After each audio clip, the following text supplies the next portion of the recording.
นมัตถุรัตนตยัสสะขอนอบน้อมแด่พระรัตนกรัยอันเป็นที่เคารพสูงสุดของเราท่านทั้งหลายกราบนมัสการถวายความเคารพเจ้าคณะพระสังฆาธิการครูบาอาจารย์พระธรรมวิทยากรที่ร่วมรายการทุกรูปโดยมีพระอาจารย์พระครูเกษมพิษโสพลเป็นประธานขอความเจริญในศีลในธรรมจงบังเกิดมีแด่ศรัทธาสาธุชนญาติโยมทุกคนทุกท่านและขอเจริญพรอุบาสิกาผู้เข้าร่วมรายการด้วยครับเจริญพรศรัทธาสาธุชนญาติโยมทุกคนทุกท่านที่กำลังรับชมรับฟังรายการนานาสาระธรรมดีอยู่ในขณะนี้ทุกช่องทางพบกันในวันนี้ตรงกับวันอาทิตย์ที่29มีนาคมพุทธศักราช2569ตรงกับวันขึ้น11ค่ำเดือน5ก่อนอื่นขอทักทายญาติโยมญาติธรรมทุกคนทุกท่านที่กำลังรับชมรับฟังอยู่ในขณะนี้อย่าลืมกดไลค์กดแชร์เพื่อแผ่เป็นธรรมทานร่วมกันถือว่าเราได้มาร่วมกันเผยแผ่พระธรรมคำสอนของพระพุทธศาสนาทำหน้าที่ของความเป็นชาวพุทธอีกทางหนึ่งคุณโยมวันนี้จะได้พาญาติโยมมากราบนมัสการพระธรรมวิทยากรครูบาอาจารย์ที่มาร่วมสนทนาธรรมกับเราและก็ต่อถึงวิทยากรที่เป็นอุบาสิกาถือว่าเป็นหน้าใหม่วันนี้มีหลายรูปที่เข้ามาใหม่แต่จริงๆก็ไม่ใหม่หรอกคุณโยมก็มีผ่านมาหลาย EP แล้วแหละแต่ก็จะมีไปมามีเมตตาเข้ามา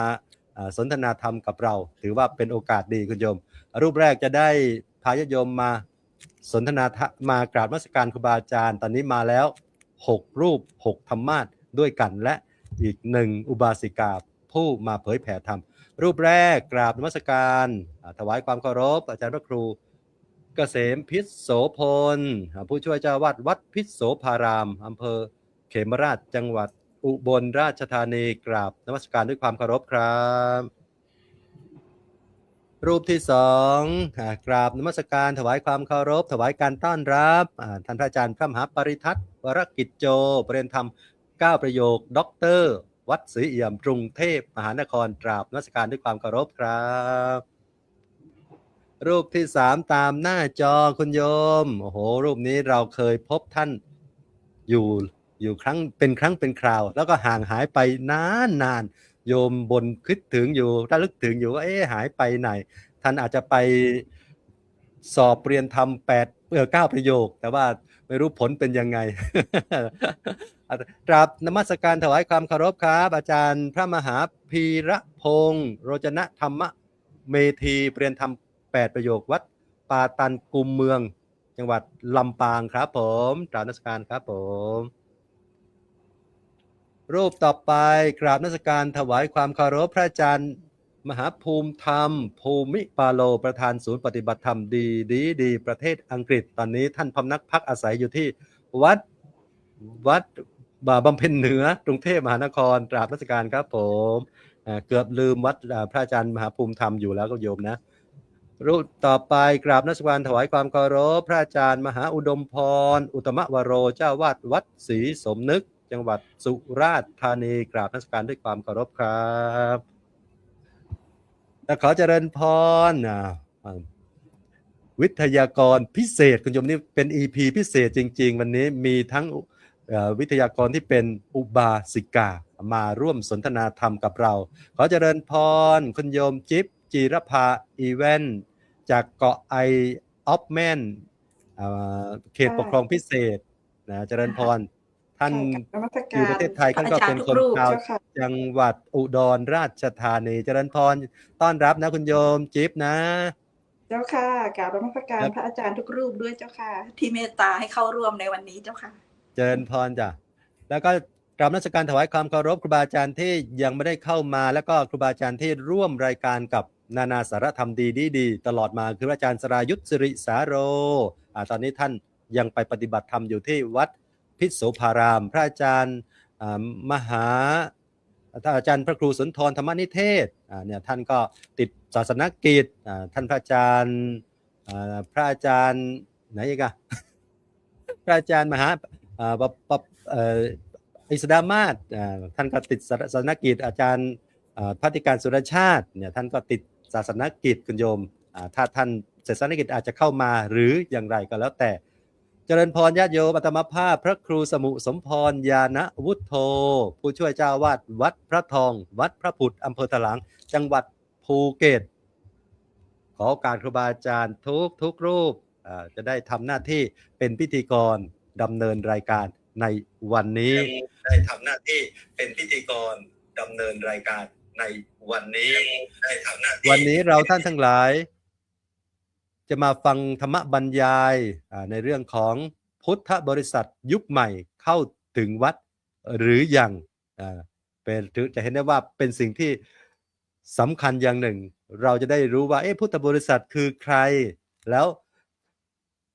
พุทธบริษัทยุคใหม่เนี่ยจะเข้าถึงวัดอย่างไรการเคารพการนับถือการเข้าถึงวัดในของพุทธบริษัทเป็นยังไงและมีธรรมะหลักการวิธีการยังไงไหมธรรมะของพุทธบริษัทหรือว่าธรรมะของชาวพุทธเราเนี่ยที่จะมาใช้ในการที่จะเข้าสู่ธรรมะแล้วก็เข้าสู่ในการที่จะเป็นพุทธบริษัทที่ดีมีหน้าที่อย่างไรบ้างโดยเฉพาะในยุคปัจจุบันเนี่ยเราจะเห็นชาวพุทธของเราว่าบางครั้งบางทีก็การเข้าวัดเนี่ยเข้าไปเพื่ออะไรอย่างไรจุดมุ่งหมายของการวัดเนี้ย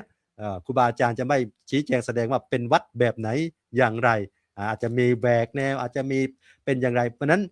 ญาติโยมทุกคนทุกท่านที่กำลังชมรายการเนี่ยถือว่าเราจะมีโอกาสที่จะฟังแนวคิด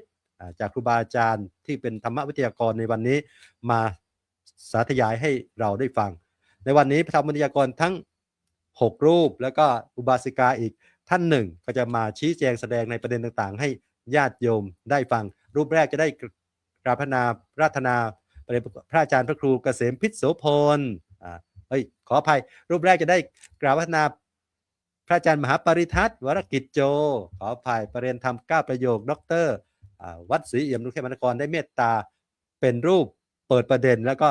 ขยายความบรรยายทำให้ญาติโยมฟังเป็นรูปแรกครับผมกราบนาด้วยความเคารพครับครับก็ขอถวายความเคารพครูบาอาจารย์พระธรรมวิทยากรทุกรูปนะครับวันนี้เราก็มาพูดกันถึงเรื่องพุทธบริษัทยุคใหม่เนี่ยเข้าถึงวัดหรือยังนะครับโอ้ถ้ายุคนี้นี่แหมอยากจะบอกว่าภัยแห่งพระพุทธศาสนาเลยทีเดียวนะครับเรื่องนี้หนึ่งเนี่ยก็คืออย่างที่ออกข่าวกันพระเราก็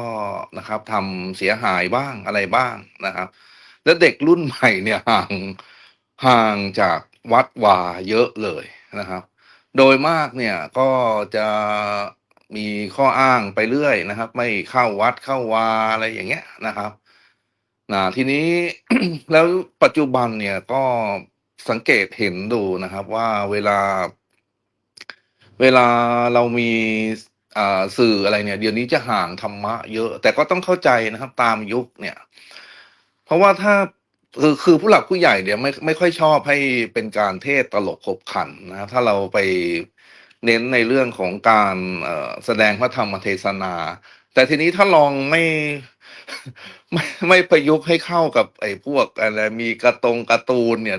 เด็กก็ไม่เข้าถึงอีกนะครับเนี่ยมันก็เป็นปัญหาใหญ่เลยคือส่วนใหญ่เนี่ยห่างวัดเยอะจากที่ตั้งแต่ครั้งพุทธกาลเนี่ยเราก็มีหลักฐานยืนยันว่าห่างวัดยังไง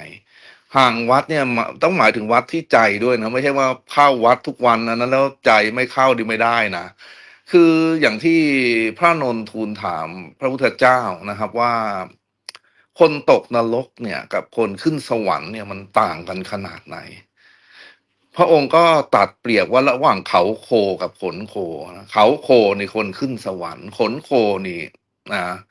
คนตกนรกมันห่างกันโอ้โหมหาศาลเกินประมาณเลยนะนี่ก็แสดงให้เห็นมาตั้งแต่อดีตแล้วนะครับว่าเนี่ยคนเราเนี่ยห่างธรรมะห่างวัดนะครับหรือแม้แต่พระเจ้าเองพระองค์ก็ทรงประสบมานะคือพอพระองค์ตรัสรู้อนุตตรสัมมาสัมโพธิญาณเสวยวิมุตติสุขแล้วเนี่ยพระองค์เนี่ยไม่มีพระวิริยภาพนะครับที่จะทรงแสดงธรรมโปรดเวนยนิกรหมู่สัตว์ทั้งหลายนะเพราะอะไรเพราะว่าส่วนใหญ่เนี่ยเป็นปุถุชนนะปุถุชนก็คือ ชนเราทั้งหลายเนี่ยปวงชนเนี่ยปุถุเนี่ยหนานะฮะมันหนาไปด้วยกิเลสนะครับทำให้พระองค์เนี่ยเกิดความท้อแท้ลดพระวิริยภาพลงในการที่จะทรงแสดงธรรมโปรดเวนยสัตว์ทั้งหลายนะฮะจนกระทั่งร้อนถึงเท้าสหัมบดีพรหมเนี่ยก็ต้องพาหมู่พรหมในเทวโลกมานะครับ ทูลเชิญให้ทรงทูลเชิญอารัธนาให้ทรงแสดงธรรมนะครับเพราะสมัยนั้นเนี่ยพระพุทธศาสนายังไม่ประดิษฐานนะชาวโลกเนี่ยนับถือพรหมก็เป็นตัวอย่างให้เห็นว่าพระพรหมเนี่ยยังนับถือนะครับก็เลยเกิดทำให้พระองค์มีพระวิริยภาพที่จะทรง สั่งสอนเวนยสัตว์จนกระทั่งแพร่หลายปัจจุบัน แต่อุปสรรคในครั้งที่พระองค์ยังทรงพระชนอยู่ก็มีนะไม่ใช่ว่าจะไปโปรดใครง่ายๆนะคือพระองค์ทรงทราบด้วยพระญาณจริงว่าผู้นั้นผู้นี้จะโปรดได้แต่โอ้โหเกลี้ยกล่อมกันนานเหลือเกินดูตั้งแต่ปัญจวัคคีย์ทั้งห้านะพอพระองค์เสด็จไปก็จะไม่ต้อนรับไม่จะอะไรเห็นว่าพระองค์เนี่ยเอ่อหันมาเสวยพระกยาหารขนาดว่าอดพระกยาหารเนี่ยยังไม่ได้เลยแล้วมาเสวยพระกยาหารเป็นความมากจะได้ยังไงพระองค์ก็เลยตรัสนะครับความจริงพอบรรลุธรรมโอ้โหนี่ความจริงอยู่ตรงนี้ หรือแม้แต่ไปโปรดชดินสามพี่น้องเนี่ยมีบริวารรวมกันเป็นพันเนี่ยนะก็ไม่ใช่ว่าจะไปโปรดได้ทีเดียวต้องเกลี้ยกล่อมขอพักก็พระองค์พอจะมีฤทธิ์อยู่บ้างจึงชนะพญานาคทำให้ชดินเนี่ยประจักษ์เห็นยังไม่เชื่อเสียทีเดียวนะก็ยัง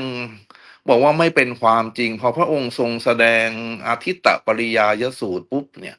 ก็เลยบรรลุหมด นะหรือไปเสด็จไปโปรดชัมพุกะเนี่ยนะพระองค์ต้องไปขอพักกับเขาคือชัมพุกะเนี่ยวิบากกรรมแล้วก็เข้าใจนะว่ากินอุจจาระเป็นอาหารทีนี้พอถึงเวลาพระเจ้าเนี่ยจะเสด็จรู้ทราบว่าเนี่ยจะหายจากไอ้พวกกรรมเก่าหมดแล้วนะฮะก็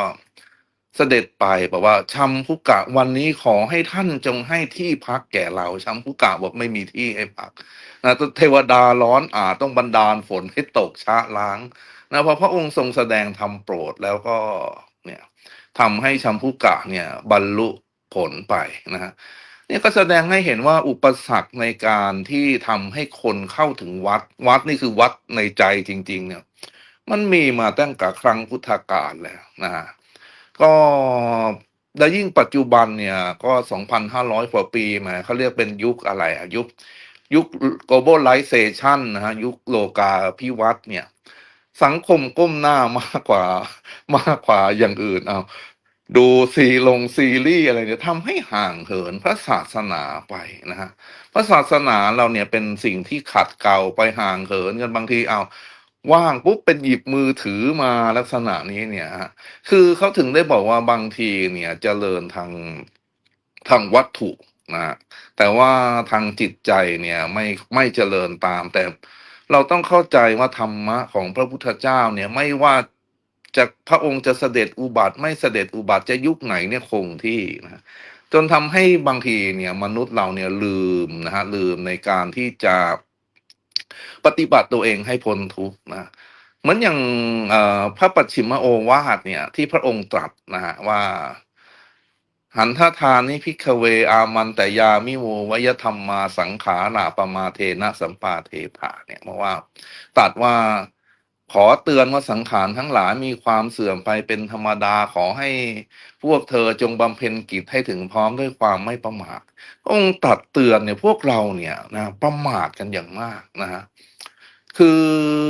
ไม่ยอมสร้างความดีอ้างโน่นนี่นั่น สุดท้ายแล้วเวลาความตายมาถึงไม่มีที่พึ่งให้แก่ตนเองเนี่ยต้องเวียนว่ายตายเกิดไม่รู้จักจบนะฮะเนี่ยอันตรายสำคัญเลยคือประมาทนะประมาทว่ายังไม่ถึงเวลาเดี๋ยวรอแก่ก่อนอะไรอย่างเงี้ยเนี่ยมันก็เสียหายนะครับผลเสียหายหลายอย่างที่เกิดตามมานะเพราะฉะนั้นเนี่ยเราจึงต้อง ปลูกฝังเยาวชนนะครับให้เอ่อ มีการเขาเรียกให้เข้าเป็นวิถีพุทธประจำวันนะคือต้อง ก็ต้องอบรมกระทำให้มากจึงจะเกิดความเป็นนิสัยนะอย่างบูรพาจารย์ผมที่ผมเคารพมากเนี่ยหลวงปู่ก้านนะฮะพระเนกขัมมมุนีเนี่ยท่านพูดเสมอบอก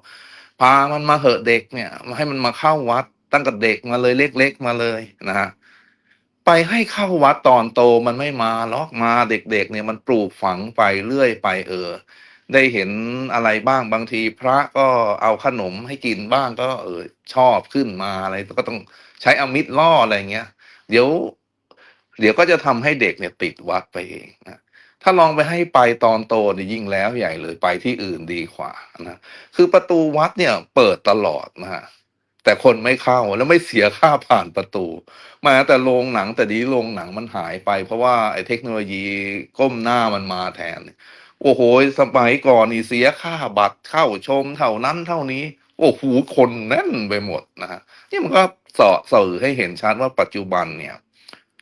พระศาสนาเราเนี่ยกำลังจะนะอันตรธานต้องรักษาพยุงไว้นะคือโดยมากอ้างจะอ้างไปเรื่อยบอกว่าเดี๋ยวแก่ก่อน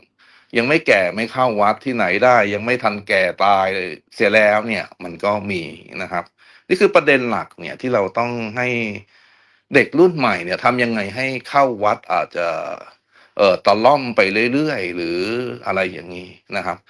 เพราะว่าส่วนใหญ่ชอบอ้างนะอ้างอะไรบ้างเขาบอกอะไรประเด็นแรกเนี่ยขัดต่อศาสนา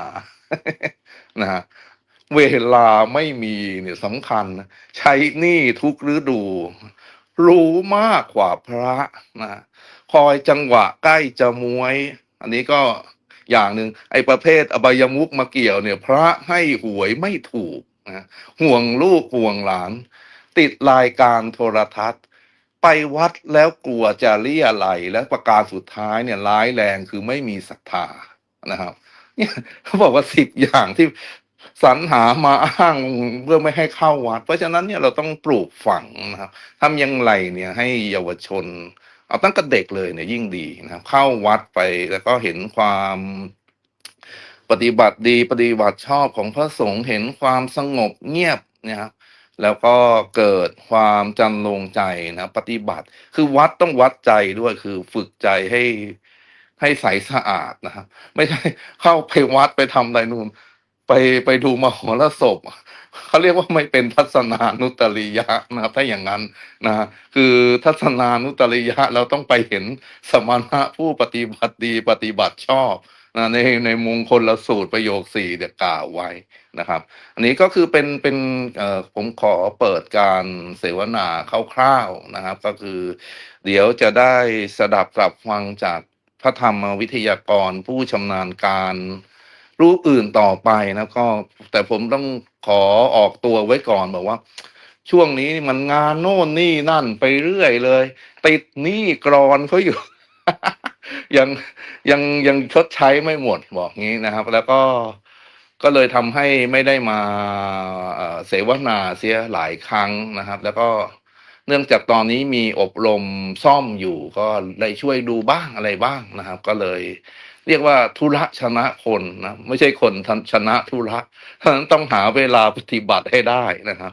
นะก่อนที่กระผมจะถวายหน้าที่ให้แก่พระธรรมวิทยากรรูปอื่นนี่ก็ฝากบทกลไว้นะครับ แต่ว่าแต่งโดยมันเวลาน้อยมันก็เลยไม่ได้พิสูจน์อักษรเท่าไหร่นะครับ มีนาคมอุดมเลิกษ์เบิกราศีอาทิตย์ที่29เท้าความถึง ดีมีกล่าวธรรมจำติดตึง แนวลึกซึ้งจึงขอบอกต่อกัน ช่วงนาสารธรรมจดจำทั่ว จัดลงตัวหัวข้อก่อสีสันพุทธบริษัทปัจจุบัน จุดสำคัญไม่จันโลงโยงวัดใจ จัดรายการประสานกันพันส่งผล8 รูปคนสนทนามีปราศัย1 ทุ่มตรงเจาะจงมาเวลาไทย ว่ากันไปให้เนื้อหาสู่สากล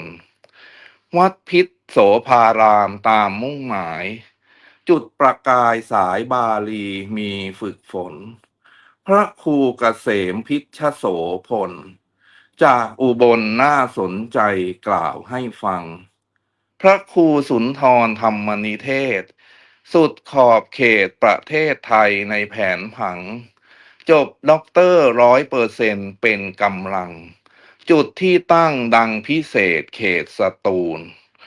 พระมหาอุดมพรขั้นตอนกล่าว สุดแพรวพราวยาวไปไม่ขาดศูนย์ อยู่สุราษฎร์ธานีที่สมบูรณ์ จึงเกื้อกูลข้อมูลมากหลากประเด็น พระมหาภูมิธรรมย้ำต่อเนื่อง กำหนดเรื่องครบเครื่องอยู่ต่างรู้เห็น ประธานศูนย์ข้อมูลมีชี้แจงเป็น คอยเลือกเฟ้นเน้นใครบ้างว่างนัดมา พระครูสมุสมพรย้อนความหลัง กล่าวทุกครั้งพรั่งพรูรู้เนื้อหา อยู่ภูเก็ตเด็ดยิ่งสิ่งเพลินตา ทัศนาสาระวัดพระทอง พระมหาอาทิตย์นัทวิสัยทัศน์จัดว่าเด่นไม่เป็นสอง อารยธรรมลำปางทางคันลอง จับตามองของเก่าเล่าตำนาน คุณจีรภาว่าไปเห็นไหวพริบ เรียกโยมจิ๊บไกลลิบลับกับถิ่นฐาน จากยูเคทุ่มเทใจให้รายการ เก่งรอบด้านโวหารดีมีรื่นรม รู้ความจริงสิ่งแปลกแตกเป็นสาย จนแพร่หลายขยายความตามเหมาะสม แรงกดดันปัญหาใหญ่ในสังคม สุดนิยมชมชอบขอขอบคุณครับก็ผมก็ขอใช้เสียงแต่เพียงเท่านี้ ต่อจากนี้ไปก็จะได้ขอมอบหน้าที่ให้แก่ท่านพระธรรมวิทยากรรูปอื่นได้สาธยายบรรยายความสืบต่อไปขอกราบขอบพระคุณครูบาอาจารย์ทุกรูปครับ สาธุครับกราบขอบพระพระอาจารย์มหาปริทัศน์วรกิจโจประเด็นธรรม9ประโยควัดศรีเอี่ยมครับผมโอ้โหคุณโยมฟังแล้วเปิดนี่แค่รูปแรกเปิดประเด็นในวันนี้นี่คือเป็นสิ่งที่เราได้มีโอกาสมาฟังดีๆเนื้อหาสาระธรรมะเรื่องพุทธบริษัทยุคใหม่เข้าถึงวัดหรือยังโยมโยมบางคนพระอาจารย์บอกว่าเดี๋ยวนี้เยาวชนทุกคนรุ่นใหม่เนี่ยเข้าวัดน้อยแต่โยมปาสินีบอกว่าคนเข้าวัดเยอะนะช่วงมีงานวัดพระอาจารย์ไปช่วงมีงานวัดนี่มีมหรสพนิโยมจะค่อนข้างจะชอบไปแต่ถ้าบอกว่าให้ไปปฏิบัติธรรมเนี่ยต้องถามโยมจิ๊บแล้วว่า ชอบหรือเปล่า ในนานาจิตตังแต่นั่นแหละเดี๋ยวนี้โดยเฉพาะมันมีสิ่งเร้าอะไรต่างๆที่ดึงคนออกมาจากวัดอาจารย์บอกว่าวัดเนี่ยเปิดประตู24ชั่วโมงเนี่ยคนเข้าน้อยกว่าสถานที่บางสถานที่ปิดกั้นก็แล้วล็อกกุญแจก็แล้วคนก็อยากจะแย่งกันเข้าไปเดี๋ยวนี้จนคนข้างในเนี่ยแน่นเลยพระอาจารย์แต่เนี้ยเราก็บอกว่าทำยังไงพระอาจารย์ท่านบอกว่าครูบาอาจารย์เนี่ยอยากจะให้พาเด็กเนี่ยเข้าวัดเยาวชนเข้าวัดกันดีโดยเฉพาะโยมที่ฟังรายการอยู่ในขณะนี้เนี่ยช่วงปิดเทอมเนี่ยเราเคยพูดว่าปิดเทอมเติมธรรมพาเด็กพาเยาวชนพาลูกหลานของเรามีโอกาสมาบวชเป็นสามเณรภาคฤดูร้อนบวชธรรมจารินีก็ได้ก็ยิ่งดีก็คือให้มาฝึกให้ใกล้ชิดกับพระศาสนาเมื่ออาตมาภาพเนี่ยเมื่อก่อนก็เป็นเด็กที่ไม่ค่อยอยากเข้าวัดแต่มีโยมป้าหรือว่าครอบครัวเนี่ยดึงเข้ามาตลอดก็เลยมีโอกาสมานอนวัดตั้งแต่เป็นอยู่ชั้นประถมศึกษามีโอกาสไปใกล้ชิดพระศาสนาตั้งแต่เด็กๆมันก็ซึมซับเข้าไปเมื่อก่อนก็อยากเข้าไปก็มีอาหารฉันอะไรอาหารกินดีๆอะไรอย่างเงี้ยคุณก็ซิปนิดหนึ่งเข้าวัดแล้วมีอาหารได้ฉันได้กินแต่ว่าบางทีทำให้เราได้มีโอกาสใกล้ชิดกับพระศาสนาคนห่างวัดเราจึงหาวิธีการที่จะเข้าวัดยังไงพระอาจารย์ได้พูดถึงว่ามีหลายอย่างที่ทำให้คนไม่อยากเข้าวัดขัดต่อศาสนาเวลาไม่มีจนถึงสุดท้ายที่แน่นอนสุดไม่มีศรัทธาเนี่ยตัวนี้แหละสำคัญเลยไม่มีศรัทธาโดยเฉพาะปัจจุบันเนี่ยโยมได้รับข่าวสารของพระสงฆ์องค์สามเณรโอ้โหมีแต่ข่าวเสื่อมข่าวเสียโยมบอกว่าโอ้ไม่อยากจะเข้าแล้วเข้าไปไม่รู้จะเข้าไปทำไมโยมบางคนมีความคิดอย่างนี้นะไม่รู้ว่าวัดเนี่ย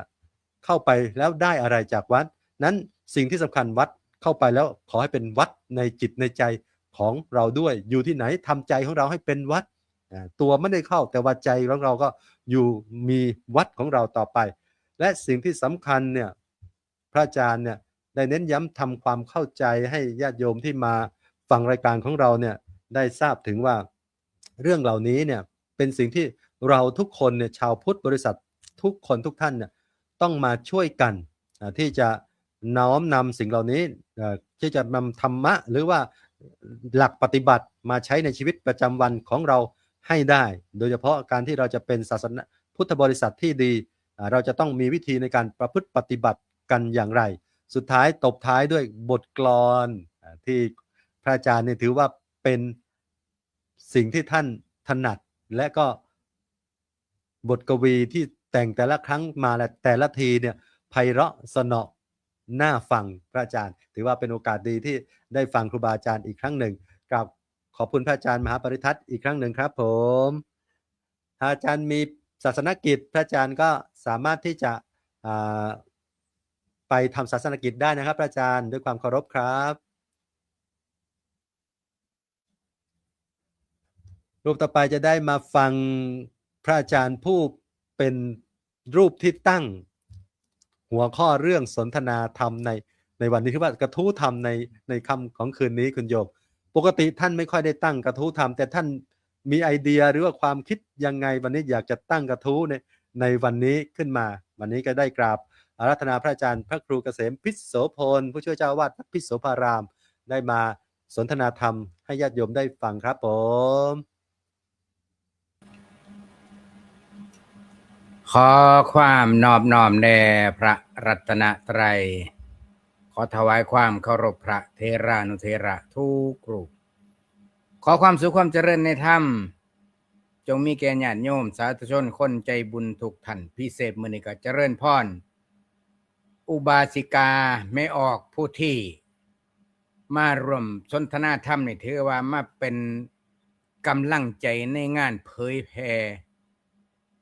วัตถุประสงค์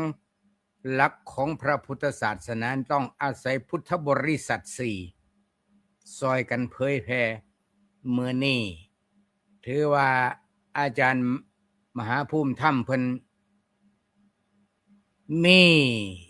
มีภาระสามารถเจริญพรเชิญแม่ออกมาร่วมสนทนาธรรมความจริงแม่ออกนี่หลายกว่าพระแต่ว่าไม่ออกอย่างมาเว้าธรรมมานี่เฮ้ยบ่ได้ว่าได้หน้าที่ผู้ขาบ่แม่นจังซั่นหน้าที่เทศแม่นพระว่าซั่น เอามื้อนี้ เป็นหยังคือว่า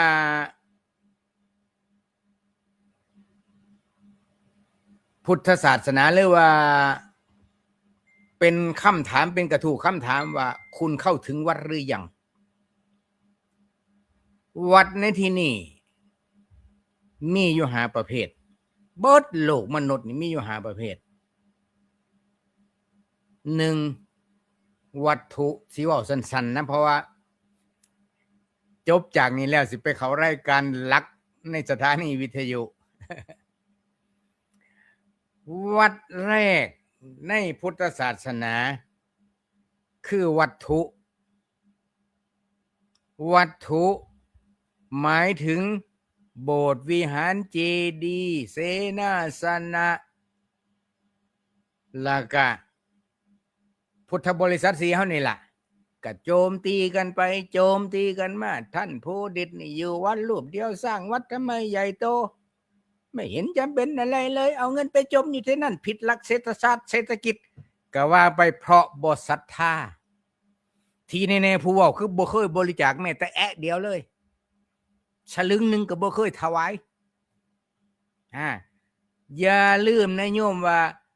โลกมนุษย์นี่ที่เป็นโบราณสถานเป็นอีหยังก็โลกนะเป็นวัตถุที่โด่งดังแม่นหยังเขาเอิ้นหยังวัตถุโบราณโลกอย่างชาวโลกมาเที่ยวเมืองไทยนี่ก็ย้อนมาชมวัตถุบ่ได้มาเบิ่งว่าหาผู้ดิษฐ์หล่อไหมอ้วนไหมเขาบ่ได้ว่าได เขาบอกวัดสวยไหมพูดได้โบสถ์สวยไหมสร้างมากี่ร้อยปีพูดได้อันเขาอยากมาเบิ่งเนี่ยเบิ่งศิลปะวัฒนธรรมว่าอายุยาวนานกี่พันปีถ้าบรรพบุรุษเฮาบ่สร้างไว้ล่ะมีแต่แผ่นดินเขาสิมาเบิ่งหยังอันนี้คนเว้านี่คือว่าถือว่าบ่มีกึนแห้งนะที่ว่อนก็บ่แม่นแนวอื่นดอกอยากโจมตีให้คนเสื่อมศรัทธาพระแค่นั้นวัตถุประสงค์เขาแค่นั้นวัตถุประสงค์ของผู้เว้าทีเน่ๆก็คือตีออกข่าว3วัน7วัน10วันบ่ยอมเลิกเพื่อหยังเพื่อวัตถุประสงค์ต้องการทำลายนี่พูดตรงๆบ่ต้องอ้อมค้อมตัวการก็คือสื่อนี่แหละแลกด้วยเงินวัตถุก็เพื่อแลกเงินแล้วก็มาโจมตีกันไปโจมตีกันมานักเข้าคู่บาก็ตีกันเอง เพราะถือเขายุยงนี่เพราะยังก็หูตึงไม่พอมันเบาวิวอันนี้วัตถุนะสรุปแล้ววัตถุมีประโยชน์มหาศาลอาจารย์มาผู้ที่เขาเอ่ยยังซุมื้อนี่เช่นเขาพระวิหารเขาเอ่ยมรดกโลกคันบ่มีวัตถุที่ว่ามานี่โลกนี้ไม่มีมรดกโลกแล้วชาวโลกเขาให้ความสำคัญบ่ล่ะให้ความสำคัญแต่ไทยเฮากันเองก็มาโจมตีกันเองโอ้ยสร้างวัดไปทำไมท่านเยอะแยะปัดโธก็อยู่แค่รูป2รูป อันนี้ผ่านไปไร้สาระวัดที่2วอแหวนมหากาศดอเด็กวัดหมายถึงวัดจิตวัดใจวัดพฤติกรรมนี่แหละคือจังที่ผ่านมาข้อแรกที่เขาไปตีข่าวกับเป็นการวัดจิตวัดใจสื่อข่าวที่ว่ามุ่งหวังเพื่อสร้างสรรค์พุทธศาสนาหรือมุ่งหวังเพื่อจะทำลายมันก็วัดกันอยู่จุดนี้ที่เขาออกซื้อบ่อยๆอย่างซุมื้อนี่ออกข่าวซุมื้อนี่ว่าออกข่าวเพื่อสร้างสรรค์ใช่หรือไม่เปล่ามีจิตมีใจตั้งใจออกข่าวเพื่อต้องการทำลายให้สิ้นต้องพูดตรงๆไม่ต้องอ้อมค้อมไม่ต้องตีความ แต่ว่าเขาทำบาปเขาก็ได้บาปเขาอาจจะชนะได้ทั้งกฎหมายนะแต่ว่านรกบ่ยอมอุทธรณ์นะนรกบ่ยอมอุทธรณ์เด็ดขาดบาปเป็นบาปบุญเป็นบุญ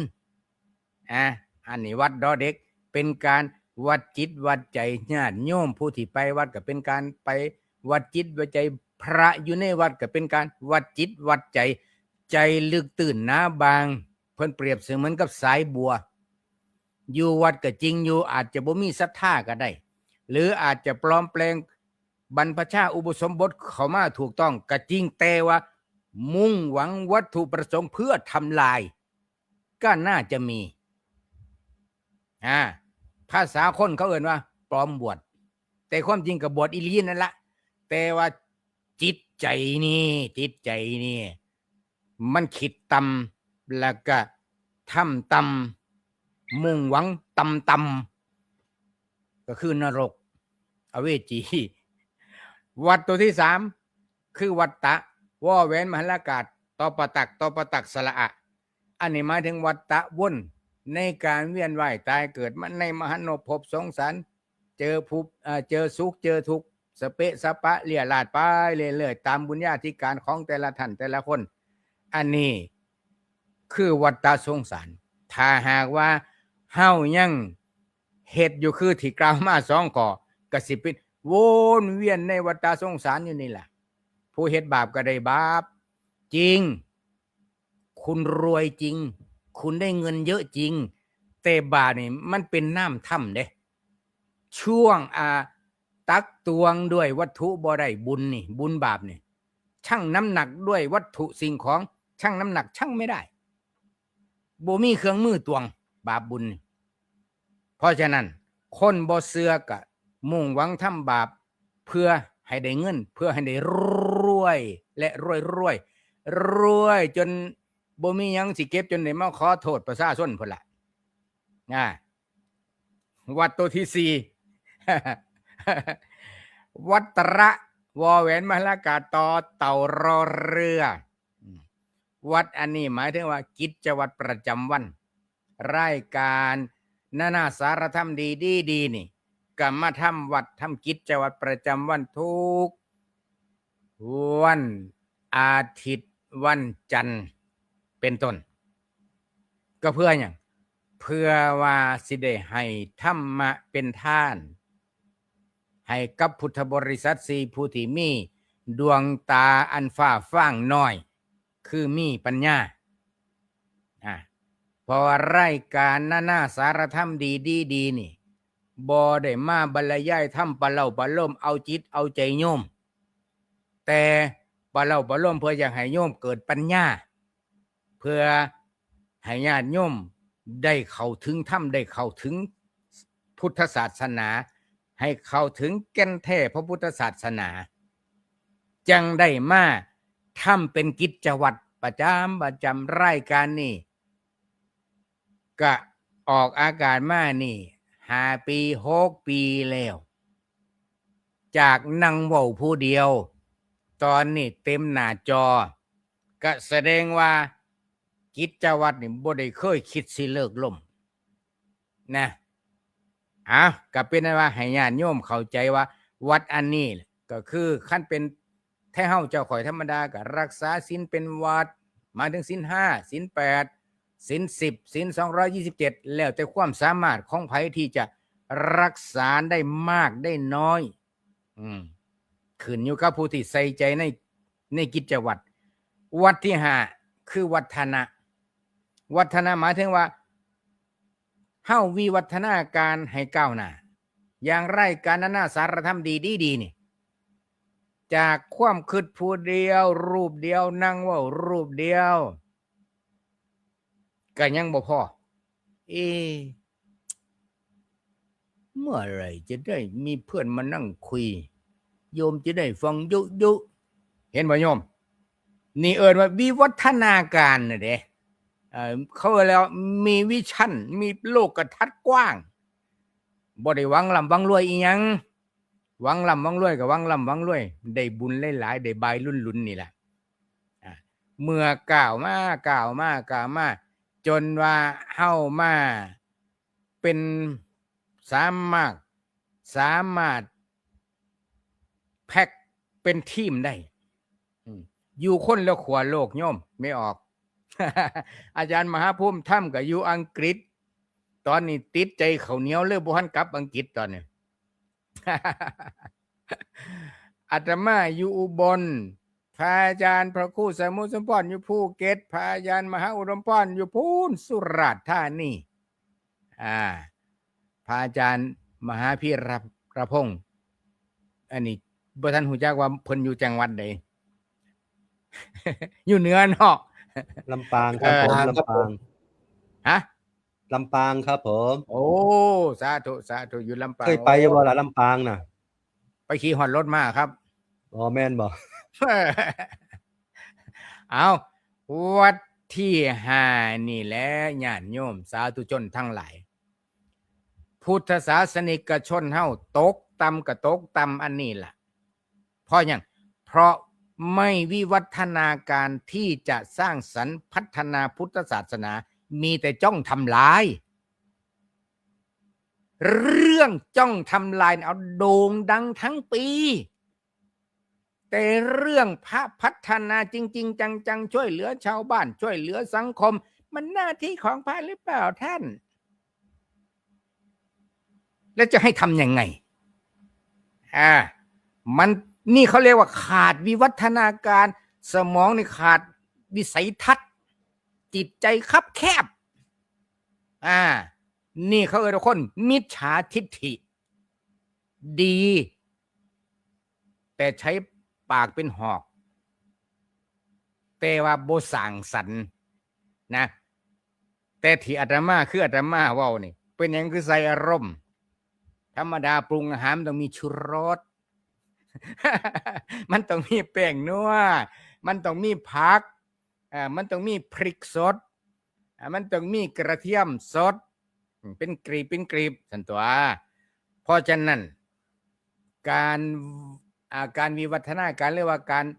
วัดตัวทุสายนี่คือวิวัฒนาการพัฒนาอย่างพัฒนาจิตพัฒนาใจพัฒนาหน้าที่การงานพัฒนาวัตถุพัฒนาในกิจวัตรให้ก้าวหน้าเพื่อที่จะพ้นจากวัฏสงสารถ้าเฮาสิมาแต่โจมตีเอาแต่ด่าพระถ้าโยมด่าพระได้ไปสวรรค์ก็สาธุอนุโมทนาบุญนำแต่อาตมาบ่เชื่อว่าสิได้บุญว่ะนรกทั้งนั้นบ่แม่นสาปแช่งแต่ว่ากรรมนี่ยุติธรรมที่สุดก็ขอยุติไว้สำนี้ซะก่อนก็ขออนุโมทนาขออนุญาตไปเข้ารายการวิทยุก่อนนะครับเด้อ ต่อสัก5 นาทีได้ไหม กำลังมันกำลังมัน ครับผมกราบขอบคุณพระอาจารย์พระครูเกษมพิษโสพลครับโอ้โหแมนวันนี้คือจังเติมรสชาติดีหลายอาจารย์พระมหาภูมิธรรมบอกว่าต่อสัก5 นาทีเพิ่นได้อาจารย์หลวงพ่อเดี๋ยวจังเข้ามาต่อนะครับผมเฝ้าไปแล้วก็มาต่อช่วงท้ายก็ได้ โอ้คุณโยมวันนี้หลวงพ่อพระครูเกษมพิษโสพลมาเปิดท่านเป็นผู้ที่ตั้งกระทู้ธรรมในประเด็นในค่ำของคืนนี้ของวันนี้ด้วย จะเห็นความสำคัญว่าพระอาจารย์เนี่ยให้คำจำกัดความวัดที่เราพูดถึงในวันนี้เนี่ยมีอยู่หลายวัดวัดทั้ง5ตั้งแต่ท่านบอกว่าวัดที่เป็นวัตถุวัดที่เป็นวัตถุวัดที่เป็นวัดวอแหวนมหานากาศดอเด็กวัดเนี่ยที่เราจะพูดถึงเนี่ยลักษณะเนี้ยที่พุทธบริษัทยุคใหม่เข้าถึงวัดหรือยังดังนั้นวัดคืออะไรคำตอบง่ายๆสุดก็คือที่อยู่อาศัยของพระสงฆ์แต่คำตอบอย่างนี้เนี่ยเฮ้ยมันใช่เหรอโยมก็จะบอกว่ามันง่ายเกินไปไหมนั้นวัดคือสถานที่ที่ทางศาสนาพุทธเนี่ยเป็นศูนย์กลางของชุมชนในการที่จะเป็นที่อาศัยของพระสงฆ์เป็นที่ปฏิบัติศาสนกิจของพระสงฆ์เช่นศาสนกิจต่างๆแล้วก็เป็นศูนย์รวมจิตใจของพุทธบริษัททั้ง4นั้นพุทธบริษัทนี่คือใครภิกษุภิกษุณีอุบาสกอุบาสิกานั้นพุทธบริษัทที่เราพูดถึงกันเนี้ยวันนี้เนี่ยมาเกือบครบขาดแต่อุบาสกกับภิกษุณีไม่ได้มามีอุบาสิกามาด้วยนั้นเราคือชาวพุทธร่วมกันเนี่ยพุทธเจ้าได้ฝากพระศาสนาไว้กับพุทธบริษัททั้ง4ไม่ใช่คนใดคนหนึ่งเหมือนบริษัทหนึ่งเนี่ยเราจะบริหารจัดการยังไงอาจจะมีพระสงฆ์เนี่ยภิกษุสงฆ์เนี่ยเป็นประธานเป็นพี่ใหญ่เป็นหัวหน้าในการที่จะดูแลเรื่องของพระศาสนาเรื่องของบริษัททั้ง4ดังนั้นวันนี้เนี่ยหลวงพ่อเนี่ยจะเห็นว่าท่านเนี่ยพูดถึงประเด็นบางครั้งบางทีชาวพุทธเราเองนี่แหละที่มาเสนอข่าวนำเสนอแต่เรื่องที่ไม่ค่อยจะดีเท่าไหร่ชอบวิพากษ์วิจารณ์ในเรื่องของพระของเราเรื่องของพระสงฆ์องค์สามเณรในทางที่ไม่ดีไม่เกิดความให้เกิดความเจริญหรือว่าเกิดความเลื่อมใสเกิดความศรัทธาได้ในวัดเนี่ยท่านจึงบอกว่าวัดตัวนี้ให้เป็นวัดจิตวัดใจของมนุษย์ของเราด้วยวัดที่3วัฏฏะเนี่ยวนเราท่านทั้งหลายตอนนี้เราก็ยังอยู่ในวัฏฏะสงสารมีอะไรกิเลสทำให้เกิดกรรมแล้วเกิดวิบากเราต้องรับผลของการกระทำวนเวียนวนเมื่อใดที่เรายังเป็นปุถุชนเรายังคงทำอย่างเนี้ยอยู่ยังเวียนเป็นวัฏฏะอยู่จนถึงเข้าสู่มรรคผลนิพพานต่อไปวัดต่อไปท่านบอกว่าวัดคือกิจวัตรประจำวันที่เรามีกิจวัตรในการที่จะทำโน่นนี่นั่นต่างๆเนี่ยสิ่งสำคัญเป็นเรื่องของการกระทำบ่อยๆโยมก็มีวัดข้อนี้นะโยมนะมีกิจวัตรอะไรที่ทำหน้าที่อะไรได้ก็ทำเนี่ยเราเป็นชาวพุทธมีกิจวัตรมีหน้าที่ในการศึกษาธรรมในการปฏิบัติธรรมในการเผยแผ่ธรรมแล้วก็ปกป้องธรรมปกป้องพระศาสนาร่วมกันนี่หน้าที่ของเราเป็นกิจอย่างหนึ่งของเราเช่นเดียวกันแล้วก็วัฒนะสุดท้ายวัฒนะความเจริญก้าวหน้าเราจะพัฒนา ด้านการงานของเราให้พัฒนาด้านกายด้านวาจาด้านใจของเราให้พัฒนาหรือว่าพัฒนาด้านจิตใจของเราให้พัฒนาสถาพรให้มากยิ่งขึ้นไปเนี่ยวันนี้อาจารย์พระครูท่านมาเน้นย้ำทำความเข้าใจท่านบอกว่าที่จริงท่านอารมณ์ปกตินี่แหละโยมแต่ท่านทำท่าเสียงเวลาท่านออกรอเรือรอเนี่ยรอเรือนี่ชัดเจนเลยรอเรือของหลวงพ่อเนี่ยท่านก็อยากให้โยมที่เป็นอุบาสกอุบาสิกาหรือว่าพุทธบริษัทของเราเนี่ยหันมาร่วมกันปกป้องพระศาสนามากกว่าที่จะมาทำลายพระศาสนาเราอาจจะมีวิจารณ์หรือเสนอข่าวได้ยินข่าวไม่ดีเราก็ปกป้องกันเพื่อความเจริญรุ่งเรืองของพระศาสนาต่อไปกราบขอบคุณพระอาจารย์พระครูเกษมพิโสพลครับตอนนี้ท่านมีภารกิจไปดำเนินรายการบริการสถานีวิทยุของท่านเป็นปกติคุณโยมท่านมีพระศาสนกิจเยอะแต่ว่าท่านก็มีเมตตามาร่วมสนทนากับเรารูปต่อไปจะได้กราบอาราธนาพระอาจารย์มหาพีรพงศ์โรจนธรรมเมธีเปรนธรรม9ประโยควัดป่าตันกุมเมืองจังหวัดลำปางได้เมตตามาสนทนาธรรมครับผม กราบถวายความเคารพพระอาจารย์ธรรมวิทยากรทุกรูปทุกท่านนะและขอธรรมะสวัสดีขอความโชคดีมีชัยจงมีแก่ญาติโยมสาธุชนทุกท่านนะญาติโยมทั้งหลายเรื่องปัญหาการเข้าวัดเนี่ยพระอาจารย์ครูบาอาจารย์ทั้งสองรูปได้พูดไปหมดแล้วทั้งปัญหาทั้งสาเหตุต่างๆที่รับฟังมาถือว่าครบถ้วนสมภูมิธรรมของพระอาจารย์ธรรมวิทยากรที่พระอาจารย์ภูมิธรรมได้นิมนต์มาสมภูมิแล้วเราก็ไม่มีอะไรจะไปขัดก็จะบรรยายไปในสไตล์ของตัวเองนะบางทีญาติโยมทั้งหลายเห็นอาตมาภาพที่ห่างหายไปนานนี่ขอแก้ข่าวนะเนื่องจากว่าไปศึกษาพระธรรมคำสอนของสมเด็จพระสัมมาสัมพุทธเจ้าเขาเรียกว่าการเรียนปรริญญาธรรมและมีการสอบก็เลยห่างหายจากญาติโยมไปนานวันนี้ได้รับเมตตาจากพระอาจารย์ภูมิธรรมนี่เนาะได้เมตตา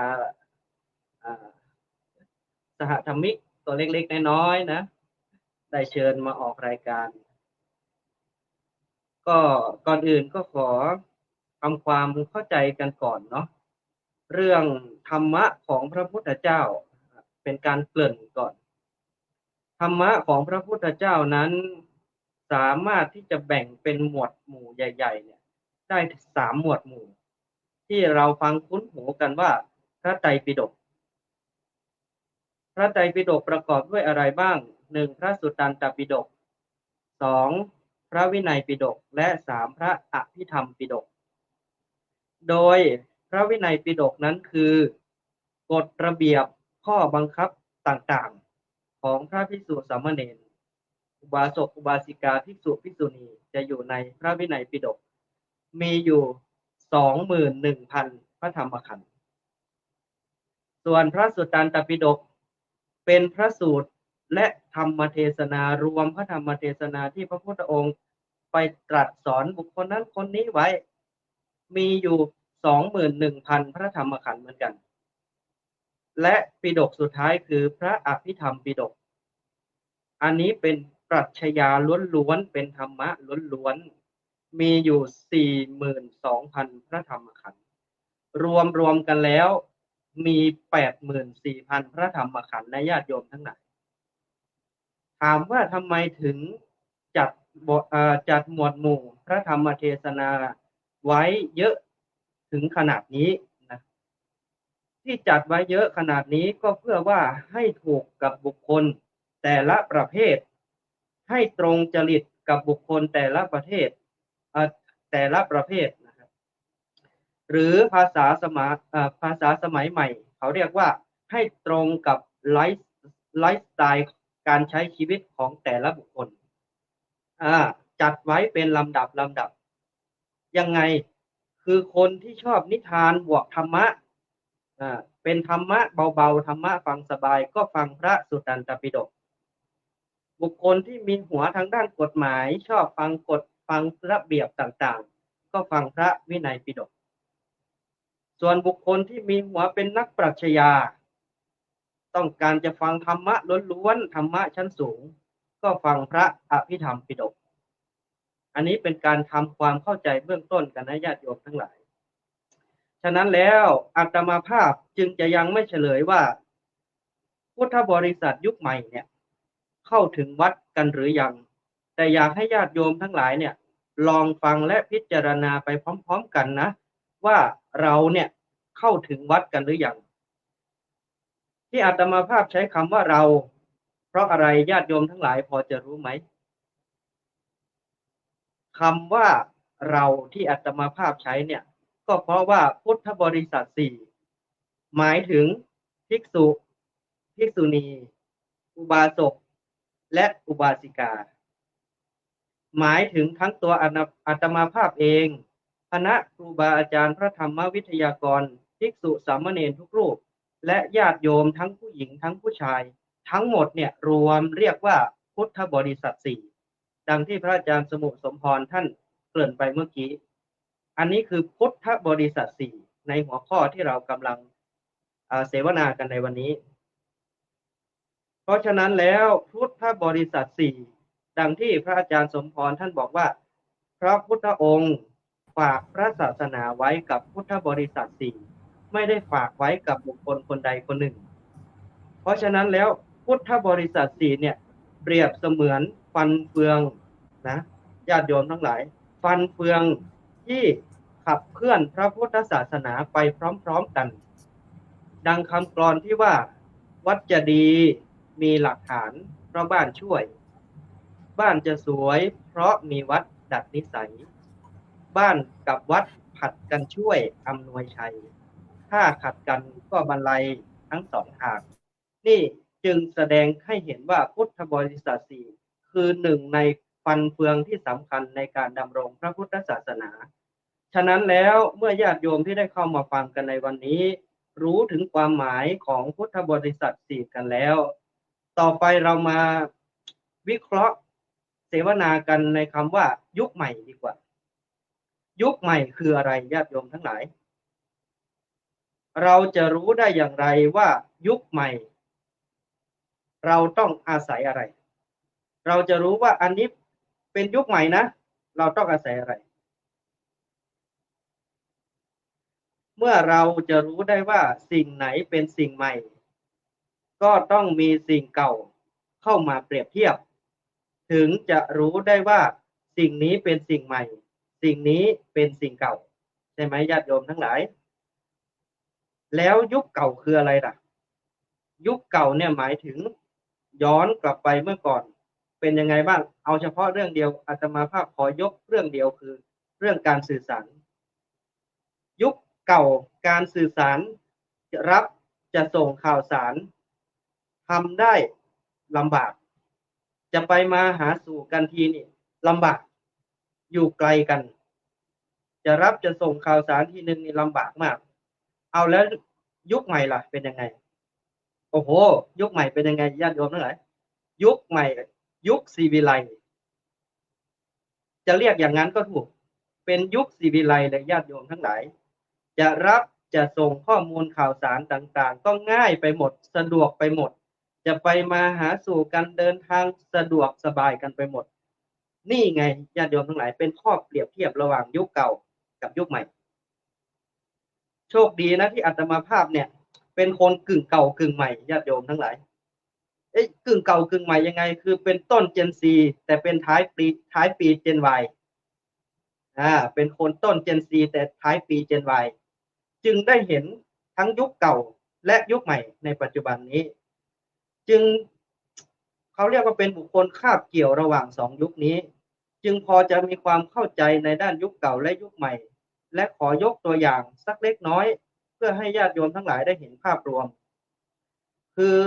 ก็เรื่องเดิมนั่นแหละญาติโยมทั้งหลายยกตัวอย่างเรื่องการสื่อสารยุคเก่าๆเลยอาตมาภาพยังทันได้ใช้จดหมายนะญาติโยมจดหมายในการสื่อสารรับส่งข่าวสารกันซึ่งมันช้ามากมันออกมาเป็นแค่ตัวหนังสือบรรยายลงไปถ้อยคำต่างๆบรรยายความรู้สึกของเราลงไปพอถัดมา เป็นอะไรญาติโยมเป็นโทรศัพท์มือถือเป็นโทรศัพท์มือถือแค่ได้ยินเสียงกันเราก็คิดว่าอุ้ยนั่นเป็นสิ่งที่ดีมากๆแล้วอุ้ยมันคงไม่มีเทคโนโลยีอะไรไปไกลมากกว่านี้แล้วนี่คือแค่ได้ยินเสียงปลายทางกับต้นทางด้วยกันก็ถือว่าเป็นของสุดยอดในยุคนั้นแล้วพอมายุคใหม่ที่เรากำลังพูดถึงนี้เป็นยังไงญาติโยมทั้งหลายเห็นว่าอีกฝ่ายหนึ่งกำลังทำอะไรอยู่นี่ใครจะคิดว่าวันหนึ่งเราสามารถพูดคุยกันและเห็นผู้สนทนาเรา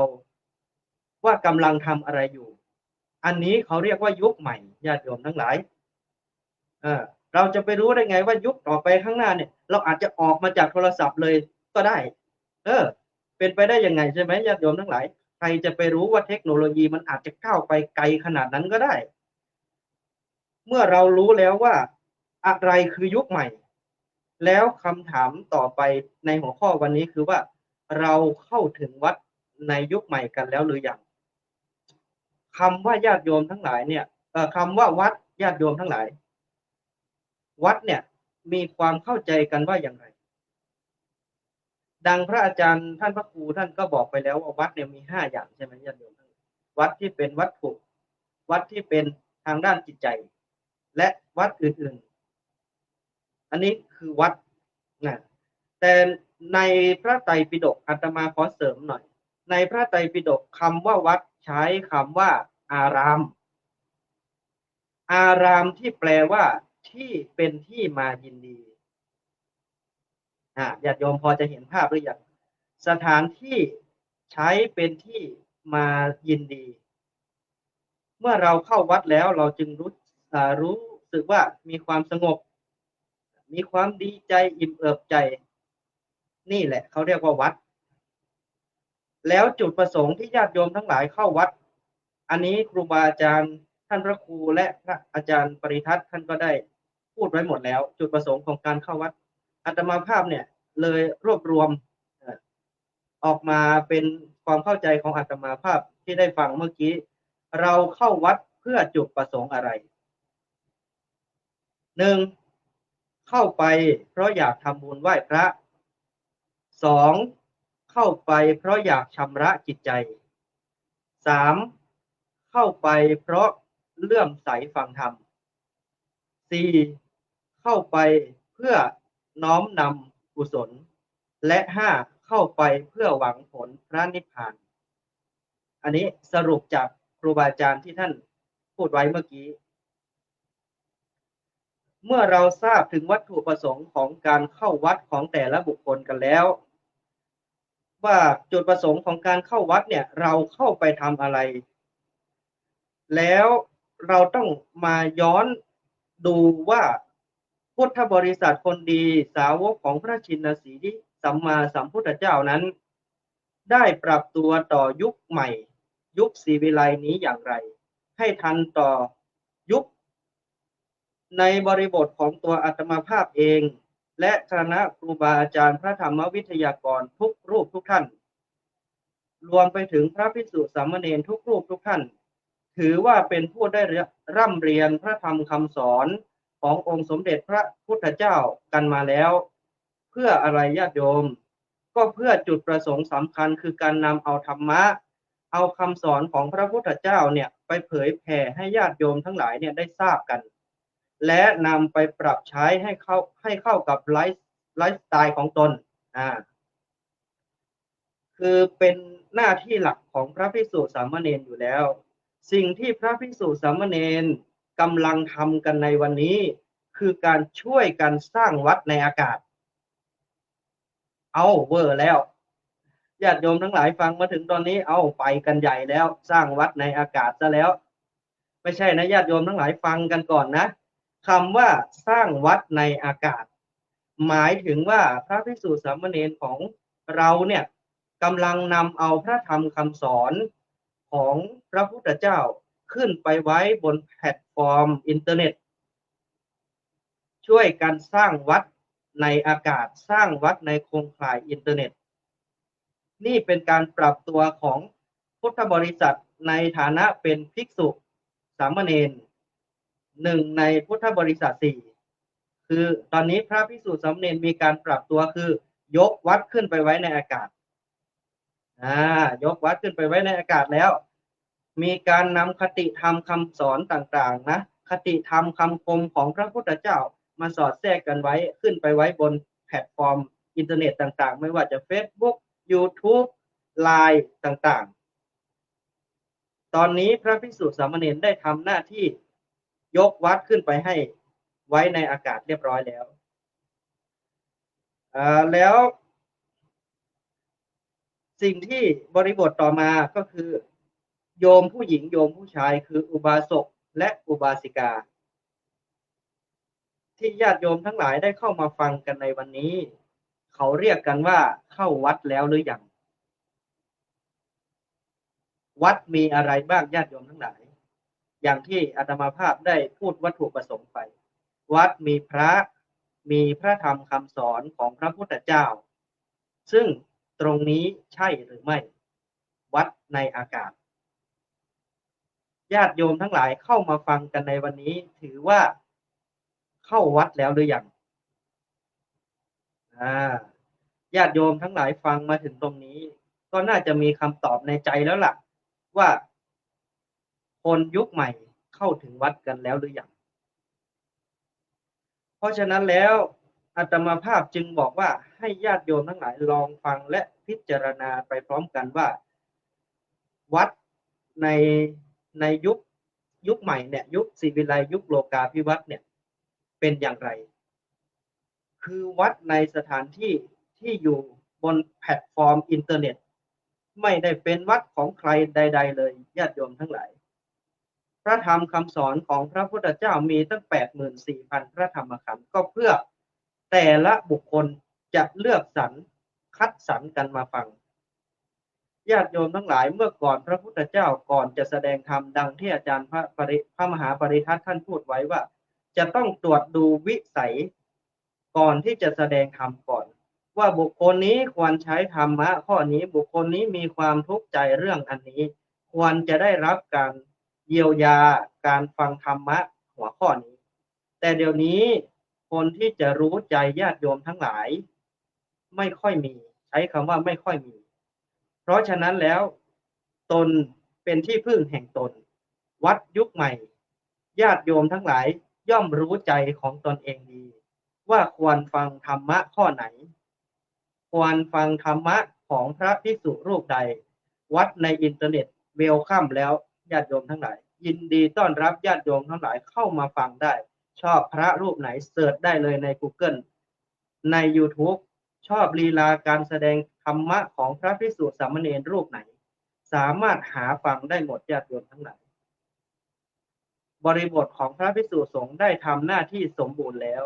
ต่อไปบริบทของอุบาสกและอุบาสิกาจะเข้าวัดหรือไม่ถามใจโยมดูขอถวายเวลาให้กับครูบาอาจารย์ทั้งหลายครับผม สาธุครับกล่าวขอบคุณพระอาจารย์มหาพีรพงศ์โรจนธรรมเมธีเรียนธรรม9ประโยคโอ้โหคุณโยมเป็นยังไงบ้างสมกับที่หายหน้าหายตาไปหลายเดือนคุณโยมท่านบอกว่าถ้าไม่ได้หายไปไหนท่านไปศึกษาพระไตรปิฎกศึกษาธรรมะของพระพุทธเจ้านี่เห็นไหมคุณโยมวันนี้จึงมายกมาทั้ง 84,000 พระธรรมขันธ์โอ้โหยกมาทั้งพระไตรปิฎกเลยคุณโยมพระสุตตันตปิฎกพระวินัยปิฎกพระอภิธรรมปิฎกมาให้เราได้ยินได้ฟังอีกวาระหนึ่งเป็นไงล่ะ 84,000 พระธรรมขันธ์ย่อยลงมาเมื่อกี้ย่อยให้เราฟังง่ายๆแล้วมาถามโยมอีกว่าตอนนี้โยมพุทธบริษัทยุคใหม่กับพุทธบริษัทยุคเก่าเนี่ยเป็นยังไงโยมนี่พุทธบริษัทยุคใหม่หรือพุทธบริษัทยุคเก่าล่ะตอนเนี้ยอาตมาก็เรากึ่งเก่ากึ่งใหม่หรือเปล่าเนี่ยต้องใช้ดุลพินิจนะคุณโยมนะถึงยุคใหม่ยุคเก่าเนี่ยแต่วันนี้อาตมาภาพเชื่อว่าฟังธรรมวันนี้จากครูบาอาจารย์ท่านอาจารย์ได้พูดถึงวัดเนี่ยอยู่วัดหนึ่งวัดในสมัยพุทธกาลใช้คำว่าอารามสถานที่เรือนรมสถานที่ที่ยินดีสถานที่ที่เกิดความเข้าไปแล้วมันผ่อนคลายมันรื่นรมยินดี แต่ท่านบอกว่าเราจะมาสร้างวัดในอากาศ โยมมันเนี้ยยุคใหม่เนี่ยอาจจะไม่ได้เข้าวัดเหมือนที่เป็นสถานที่รื่นรมสถานที่ยินดีอะไร แต่ว่าเป็นวัดที่อยู่ในอากาศเช่นอยู่ในแพลตฟอร์มของ YouTube ที่ครูบาอาจารย์สรายุทธอาจารย์พระครูเกษมพิสุพลเนี่ยเมื่อก่อนสร้างมา20กว่าปีเนี่ยก็คือสถานีวิทยุกระจายเสียงท่านเผยแผ่ธรรมะสร้างวัดในอากาศมานานเนี่ยอาจารย์พระครูเกษมพิสุพลตอนนี้เราก็มีแพลตฟอร์มอย่างที่เรากำลังธรรมะออนไลน์ตอนเนี้ยนี่แหละคุณโยม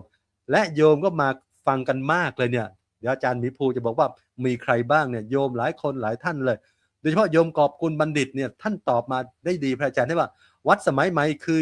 ยุคฟังธรรมทางโทรศัพท์แทนวัดในการฟังธรรมส่วนเข้าถึงวัดคือฟังธรรมแล้วนำไปปฏิบัติตามคำสอนให้เกิดผลเจ้าค่ะเนี่ยโอ้โหนิยมก็คิดแบบตามคำที่ครูบาอาจารย์ได้พูดถึงได้กล่าวถึงในเรื่องของวัดในยุคใหม่สร้างวัดในอากาศคือวัดใน YouTube ท่านยังบอกคุณโยมแล้วเราเนี่ยเข้าวัดเพื่ออะไรท่านสรุปเข้าวัดเพื่อทำบุญไหว้พระทำวัดเพื่อเข้ามาวัดเพื่อชำระจิตใจเพื่อเลื่อมใสฟังธรรมน้อมนำกุศลและหวังผลในพระนิพพานเราล่ะเข้าวัดเพื่ออะไรเรามีเป้าหมายในการเข้าอย่างไรวันนี้ครูบาอาจารย์ได้มาสาธยายขยายความในธรรมะหลายๆอย่างเกี่ยวกับเรื่องของพุทธบริษัทยุคใหม่ตอนนี้เราจะยุคใหม่ยุคเก่าไม่สำคัญแต่เราได้มาฟังธรรมะที่เป็นวัดในอากาศคือครูบาอาจารย์ก็มาถ่ายทอดให้ญาติโยมตอนนี้ไม่มีใครเป็นเจ้าอาวาสอาจารย์มหาภูมิธรรมก็ไม่ได้เป็นเจ้าอาวาสในวัดในอากาศแห่งนี้อาจารย์มหาอุดมพรก็ไม่ใช่ไม่ได้เป็นแล้วเจ้าอาวาสในวัดในอวกาศในอากาศในวันนี้แต่ถือทุกรูปมีส่วนในการประคับประคองในพุทธบริษัทร่วมกันท่านยังบอกว่าพุทธบริษัทคือทุกคนคือฟันเฟื่องในการขับเคลื่อนพระพุทธศาสนาของเราให้ดำรงคงอยู่ต่อไปในเบื้องต้นกราบขอบคุณพระอาจารย์มหาพีรพงศ์ครับผมโอ้โหรู้สึกว่าฟังธรรมวันนี้ได้อรรถรสแต่ละรูปตั้งแต่เปิดหัวขึ้นมาพระอาจารย์ปริทัศน์ก็เน้น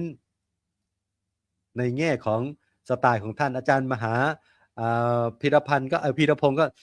ได้อีกอรรถรสหนึ่งอาจารย์พระครูเกษมอีกอรรถรสหนึ่งตอนเนี้ยอาจารย์ประภาสก็บอกว่าเปลี่ยนบรรยากาศมาฟังอุบาสิกาขออภัย อุบาสิกาที่มาร่วมรายการกับเราในวันนี้เพิ่งมาเป็น EP แรกแล้วว่าเป็นครั้งแรกด้วยที่อาตมาภาคได้มาจัดแล้วก็โยมอุบาสิกาได้มาร่วมในวันนี้ด้วยเจริญพรโยมจิ๊บจิรภาอีเวนต์จากเกาะEye of Manมาสนทนาธรรมกับญาติโยมเขาเจริญพรคุณโยมจ้ะค่ะน้อมกราบนมัสการท่านพระอาจารย์ทุกท่านที่อยู่ในรายการด้วยนะคะแล้วก็ครูบาอาจารย์ทุกท่านที่เข้ามารับชมรับฟังในรายการแล้วญาติธรรมทุกท่านที่เข้ามารับชมด้วยค่ะก็กราบนมัสการค่ะและก็สวัสดีทุกท่านค่ะก็วันนี้ก็ได้รับเกียรติเป็นอย่างยิ่งจากท่านพระอาจารย์ภูมิธรรมนะคะคือให้มาพูดในหัวข้อธรรมเรื่องพุทธบริษัทยุคใหม่เข้าถึงวัดหรือยังค่ะก็อันนี้ก็ต้องกลับมาถามเหมือนกันนะคะว่าพุทธบริษัทความหมายในศาสนาพุทธของเราเนี่ยคืออะไรแล้วมีอะไรมั่งเหมือนที่ท่านครูบาอาจารย์ทุกท่านหลายๆท่านได้กล่าวมาแล้วก็ชัดเจนเจ้าค่ะแต่ทีนี้โยมจะมาขอพูดในมุมมองของโยมที่เป็นก็ไม่อยากกล้าเรียกตัวเองว่าเป็นอุบาสิกานะคะเพราะว่าในหัวข้อนี้ก็คือพุทธบริษัทนี้ก็คือเราต้องมีศรัทธาคุณสมบัติของพุทธบริษัทมีอะไรมั่งเนี่ยเราก็ต้องรู้ด้วยว่าเป็นยังไงคือศรัทธาเนี่ยก็ต้องหนักแน่นคือในคำสอนของพระพุทธเจ้าศรัทธาในตัวพระพุทธเจ้าเราน้อมนำคำสอนของพระพุทธเจ้าเข้ามาศึกษาแล้วปฏิบัติต่อตัวพระองค์เองยังไงมั่ง อันนี้โยมขอพูดในเรื่องของศรัทธาก่อนนะคะในฐานะที่โยมก็ทำอยู่เป็นประจำศรัทธาหมายถึงในฐานะที่เราเรียกตัวเองว่าเป็นอุบาสิกาหรืออุบาสกเราเข้ามากราบไหว้บูชามีการสวดมนต์ไหว้พระอย่างเงี้ยนะคะแม้กระทั่งการเรากราบพระพุทธเจ้าเรากราบถูกต้องไหมคะแล้วก็กราบด้วยใจหรือเปล่าอันนี้สำคัญนะคะโยมพูดในมุมมองของโยมถ้าเรากราบไม่ถึงใจเราก็ไม่รู้คุณของพระพุทธเจ้าอย่างแท้จริงเห็นความเมตตา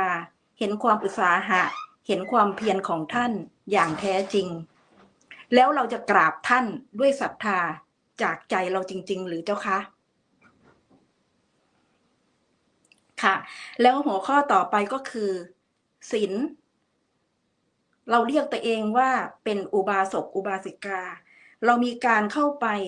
คือทำตนให้เป็นผู้ประพฤติอยู่ในศีลในธรรมดีงามหรือเปล่าอันนี้ก็คืออีกข้อหนึ่งแล้วก็ข้อต่อไปก็คือการน้อมนำคำสอนของพระพุทธเจ้าแล้วก็ศึกษาอย่างจริงจังเพื่อน้อมนำมาปฏิบัติประพฤติตนให้อยู่ในทำนองครองธรรมและถูกต้องคือให้ตัวเองมีชีวิตอยู่ได้อย่างมีความสุข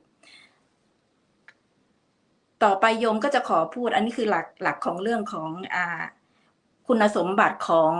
อุบาสกอุบาสิกาหรือในฐานะที่เราเรียกตัวเองว่าพุทธบริษัทสีนะเจ้าคะแล้วทีนี้ความหมายว่ายุคปัจจุบันนี้เราเข้าถึงวัดหรือยังวัดในความหมายของพระพุทธศาสนาครูบาอาจารย์ทั้งหลายที่ท่านได้กล่าวไว้ว่าท่านก็กล่าวไว้อย่างชัดเจนถูกต้องโยมเห็นด้วยตามนั้นเจ้าค่ะแต่ทีนี้ในฐานะที่เราเป็นอุบาสิกาหรือเป็นโยมคนหนึ่งที่เข้าวัดเป็นประจำเหมือนกันค่ะวัดในความหมายความเข้าใจของโยมทั่วไปก็คือสถานที่ที่เราเข้าไปแล้วเราได้ความสบายใจเราได้ความเมตตาจากตรงนั้นจากที่ตรงนั้นได้ความเอื้อเฟื้อเราเข้าไปเพื่อเราอยากไปฟังธรรมแต่ที่โยมเห็นณปัจจุบันนี้โยมเข้าไปหลายๆวัดส่วนมากก็คือไปแค่ทำบุญทำทานแล้วก็กลับน้อยมากค่ะอันนี้ขอฝากกับพระคุณเจ้าทุกท่านด้วยนะคะขอให้ท่านนำไปพิจารณาด้วยค่ะว่าก็คือน้อยมากที่จะเห็นพระสงฆ์หลังจากที่ญาติโยมแล้วพูดธรรมะแต่อันนี้พระสงฆ์ท่านก็ไม่ได้ผิดนะเจ้าค่ะเพราะว่าหนึ่งโยมเองก็พอเข้าไปถึงวัดแล้วก็รีบหนีรีบออกไปเลยนะคะไม่ได้สนใจในการที่เข้าวัดอันนี้แหละค่ะก็คือเป็นคำถามหนึ่งว่าเราเข้าถึงวัดหรือยังทุกคนตอบได้ด้วยตัวเองว่าจริงๆเราถึงวัดจริงไหมแล้วบุคคลที่อยู่ในวัดอันนี้ขอเล่าประสบการณ์นิดนึงค่ะเพื่อประกอบในตรงนี้ด้วยก็คือโยมเข้าไปวัดก็คือเจตนาก็คือเข้าไปเพื่อไปปฏิบัติธรรมแต่พอไปอยู่ณที่นั้นแล้วคนอยู่ในวัดยังไม่ถึงวัดเลยยังเข้าไม่ถึงวัดเลยเจ้าค่ะก็คือยังมีความอิจฉาริษยาเข้าไปแล้วพวกนู้นพวกนี้คือพอเราไปอยู่ตรงนั้นเราก็ต้องการที่จะได้ความเขาเรียกว่าสงบจิตสงบใจใช่ไหมคะไปเพื่อให้ท่านเหล่านั้นแม้กระทั่งคนที่อยู่ในวัดไม่ว่าจะเป็นแม่ออกแม่ขาวหรือตัวแม่ชีเองอะไรอย่างเงี้ยท่านเหล่านั้นเป็นคนสอนธรรมเราให้ธรรมะเราให้ข้อมูลในการปฏิบัติเราแต่อันนี้ประสบการณ์จากโดยตรงของโยมไปแล้วกลับไม่ได้อย่างนั้นค่ะมันก็เลยโยมก็กลับมาย้อนมันมาคิดนะว่าเอ๊ะถ้าเราไปวัดแล้วใจเราก็ไม่สงบแต่ไปเห็นกับสิ่งนั้นน่ะสิ่งที่มันแบบอยู่ในวัดที่มันมีแต่ความวุ่นวายอ่ะเหมือนท่านยะสะพูดกับพระพุทธเจ้าว่าที่นี่วุ่นวายหนอที่นี่ไม่สงบหนออะไรอย่างเงี้ยนะคะมันนึกถึงคำสอนตรงนี้ขึ้นมาเลยก็นั่นแหละค่ะเราก็เลยว่าเอ๊ะจริงๆแล้วเราอยู่ที่ไหนมันก็สงบได้มันสงบที่ใจเรามันต้องมาวัดที่ใจเรา ค่ะ ก็นั่นแหละ ก็หลังจากนั้นมาโยมก็ไม่ได้เห็น เหมือนว่าก็ไม่ได้ว่า ไม่ได้เห็นความสำคัญตรงนั้นนะคะ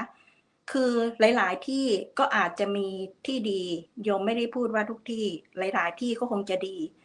อีกหลายๆที่ก็คงจะเป็นเหมือนที่โยมเคยเจอมา ก็เลยเอานำมาพูดนะคะ คือไม่ได้ไปกล่าวลูกล้ำใครก็ต้องขอกราบขอขมาในตรงนี้ด้วยค่ะ แล้วก็ต่อมาก็คือ จาคะใช่ไหมคะ เรื่องของจาคะคือการช่วยเหลือเกื้อกูลกัน ก็นี่ก็คืออีกจุดหนึ่งที่ว่าเราไปวัด การที่เราจะเห็นตรงนั้นกับมันเป็นอีกแบบหนึ่งซึ่งมันก็ทำให้เราเสียเขาเรียกว่าเสียความรู้สึก เสียศรัทธาไปด้วย แต่ทีเนี้ยทุกคนก็ไม่ได้เหมือนกันพอไปตรงนั้นอยู่ที่เรามีปัญญาถ้าเราเข้าใจตรงนั้น เราก็ว่า ก็ไม่เป็นไร เราก็กลับมาดูตัวเราดูใจเราดีกว่าว่า เราไปอยู่ตรงนั้นเราไปเพื่ออะไร เราไปเพื่อที่จะเกื้อกูล เพื่อที่จะไปทานไปถวายอาหารพระ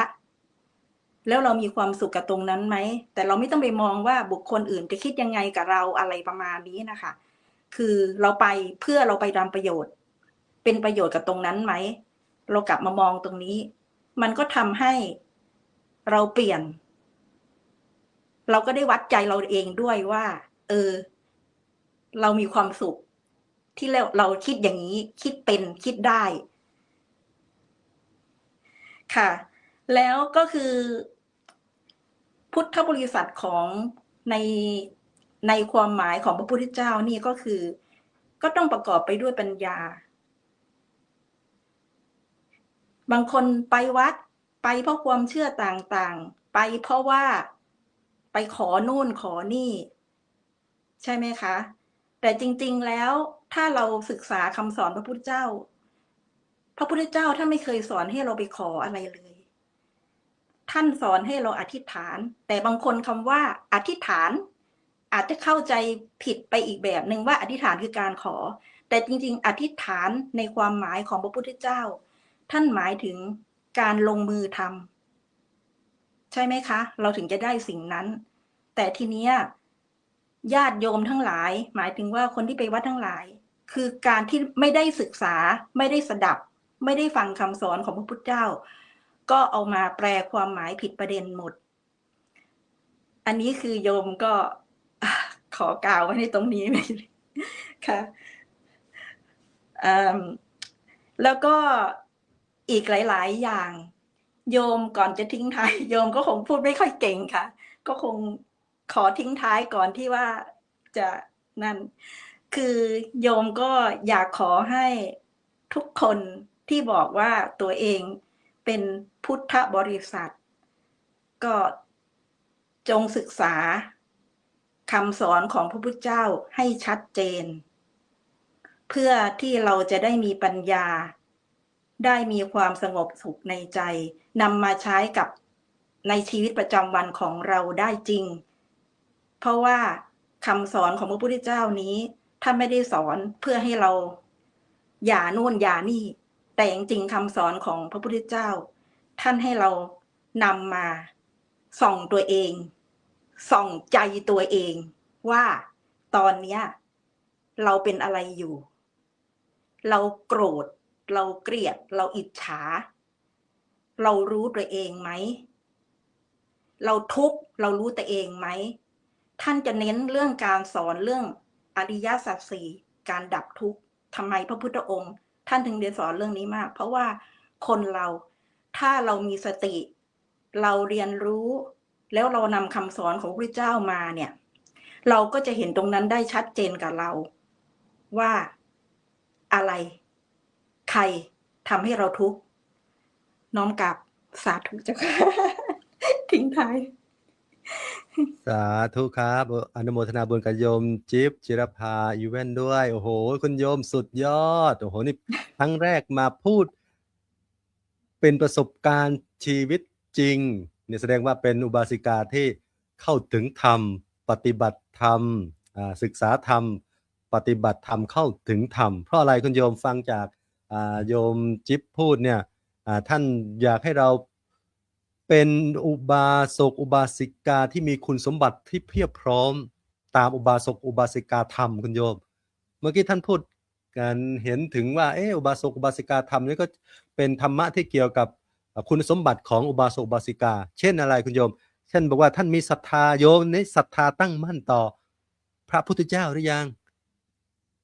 ศรัทธาต่อพระศาสนาของเราต่อพระรัตนกรัยของเราเป็นยังไงหรือพลุบๆโผล่ๆศรัทธาหัวเต่ากันอยู่ถ้าโยมเป็นชาวพุทธที่ว่าเป็นพุทธบริษัทที่แท้จริงเนี่ยต้องมีศรัทธาที่ตั้งมั่นศรัทธาที่ตั้งมั่นแล้วก็2คือเรื่องของศีลโยมมีศีลที่บริสุทธิ์หรือว่าเรานำหลักศีลเนี่ยมาประพฤติปฏิบัติในชีวิตของเรามากน้อยขนาดไหนประพฤติปฏิบัติตนให้เป็นปกติอยู่หรือเปล่าเนี่ยแล้วก็ที่สำคัญต่อไปท่านก็ยังมีเรื่องของการบริจาคเรื่องของการไม่ถือมงคลตื่นข่าวเนี่ยก็เป็นเรื่องของอุบาสกอุบาสิกาธรรมไม่แสวงหาบุญนอกพุทธศาสนาของเราเนี่ยก็ใช่เหมือนกันคุณโยมบางคนเนี่ยไปตื่นตระหนกตกใจไปแสวงหาบุญนอกทางพุทธศาสนาอะไรต่างๆพวกนี้แล้วก็บางคนก็ลืมทำนุบำรุงพระพุทธศาสนาไปนั้นเราในฐานะเป็นชาวพุทธเนี่ยเป็นอุบาสกอุบาสิกาธรรมหรือว่าเป็นสิ่งที่สำคัญกับชีวิตของเราท่านเราประสบการณ์ชีวิตจริงๆความไปเข้าไปวัดท่านมีหลายคนอาตมาเชื่ออย่างนั้นคุณโยมจิ๊บว่าเราก็มีภาพหนึ่งที่อยากเข้าไปวัดต้องเจตคติของเราต้องเจออย่างนั้นพอไปเจอแล้วมันไม่ใช่เหมือนที่เราตั้งใจไว้อาจจะไม่ใช่แล้ว ไม่ใช่แล้วบางคนก็เสื่อมศรัทธาไปไม่อยากจะไปแล้ววัดนี้ไม่อยากจะไปแล้วเพราะว่าไปเจอพระหรือว่าไปเจอแล้วจริตไม่ค่อยเข้าเราก็พยายามแสวงหาวัดไหนที่ครูบาอาจารย์สอนหรือว่าอะไรต่างๆเนี่ยเข้ากับจริตของเราแน่นอนว่าไปบางวัดก็จะเป็นวัดที่เน้นวัตถุเรื่องของพุทธพาณิชย์ก็เยอะคุณโยมไปบางวัดก็จะมีเกณฑ์การสอนธรรมที่โยมบอกว่าบางทีเราเข้าไปแล้วมีแต่ทำบุญให้ทานก็กลับพระมันยังไม่ได้ให้ทำเลยเราก็ชอบแต่ให้ทานโยมยังไม่ได้ให้พระอาจารย์พระครูบาอาจารย์ยังไม่ได้ให้ทำเลยโยมรีบกลับแล้วพอพระจะทำโยมก็รีบเพ่นแล้วคุณโยมจิ๊บเพราะว่าบางคนให้แต่ทำบุญแต่ไม่ค่อยจะสนใจใครที่จะฟังธรรมสักเท่าไหร่อันเนี้ยนั้นวัดที่สำคัญคือต้องอยู่ในวัดจิตวัดใจของเราท่านไปเจอบางทีการประพฤติปฏิบัติคนอยู่ในวัดแต่ปฏิบัติยังไม่เข้าถึงวัด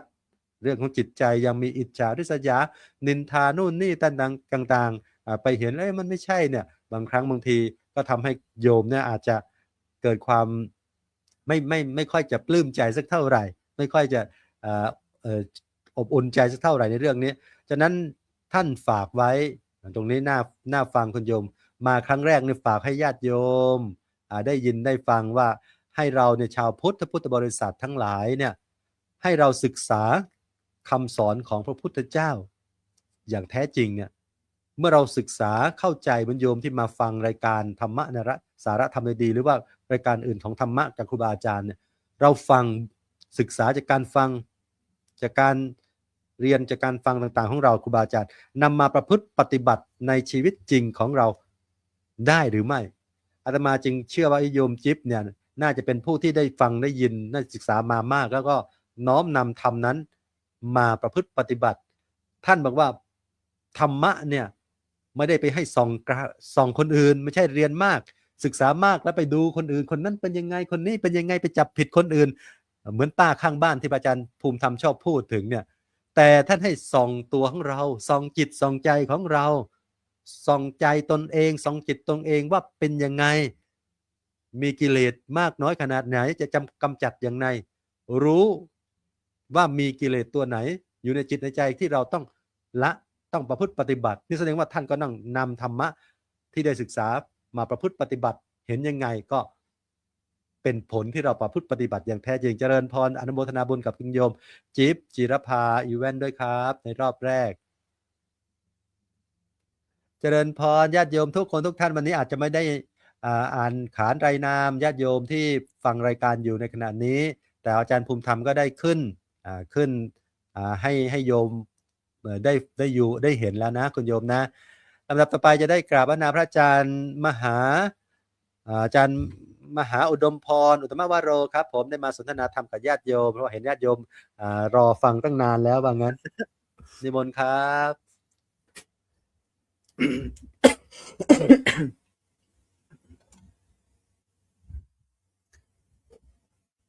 ขอรอบน้อมแด่คุณพระศรีรัตนตรัยกราบถวายความเคารพท่านพระอาจารย์พระครูเกษมพิษโสพลประธานองค์สนทนาในวงสนทนาในครั้งนี้กราบท่านพระอาจารย์พระครูสุนทรธรรมนิเทศและก็ท่านพระครูบาอาจารย์พระเถรานุเถระทุกๆรูปด้วยความเคารพครับเจริญพรญาติโยมที่กำลังรับฟังรายการน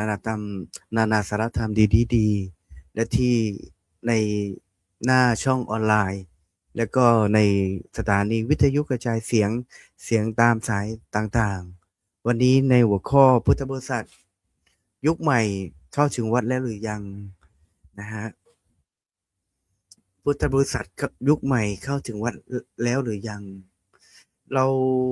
ราแยกคำว่าวัดออกก่อนนะครับครูบาอาจารย์ได้พูดถึงวัดโดยเฉพาะหลวงพ่อพระครูเกษมพิษโสพลก็ได้พูดไว้แล้วว่าวัดเนี่ยมันมีหลายวัดนะครับมีครูบาอาจารย์ท่านหนึ่งท่านเขียนเป็นกลอนมาว่า มาถึงวัดเห็นดินเห็นต้นไม้ยังไม่ใช่เห็นวัดดังความหมายรู้จักวัดต้องฝึกหัดตั้งกายใจจึงจะได้บ่งชัดเห็นวัดจริงเอ้า นะฮะได้เห็นวัดได้นะจึงจะได้บ่งชัดเห็นวัดจริงนะครับ ทีนี้ถามว่าวัดเนี่ยมันมีหลายประเภทเรานำวัตถุไม่ว่าจะเป็นอิฐหินดินทรายต่างๆมาเพื่อสร้างเป็นวัดเราเริ่มจากวัตถุเรานำวัตถุอันได้แก่อิฐหินดินทรายต่าง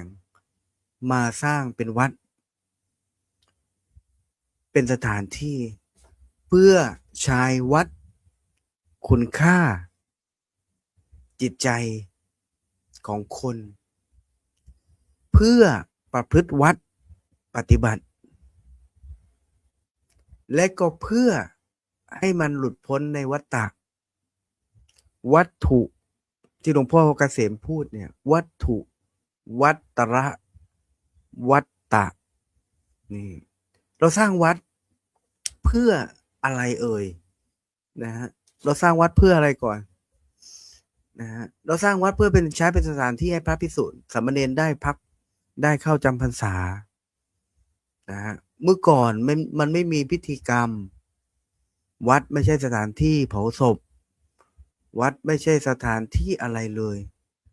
วัดอารามเนี่ยในที่หลวงพ่อหลวงพี่ หลวงพ่อขอไปหลวงพี่มหาพีรพงศ์นะฮะว่าวัดในโบราณเนี่ยพูดถึงอารามนะครับอารามไม่รู้ลากศัพท์มาจากไหนจำไม่ได้นะครับนะฮะอารามเป็นสถานที่ที่หนึ่งที่มีพระภิกษุเขาอยู่ไว้แล้วปฏิบัติกันมี มีพระพุทธเจ้าบ้างมีพระเถรานุเถระบ้างอยู่โยมก็ไปนำอาหารไปถวายบ้างอะไรแบบนี้ไปอุปถัมภ์พระบ้างอะไรแบบนี้นะฮะแต่เดี๋ยวนี้วัด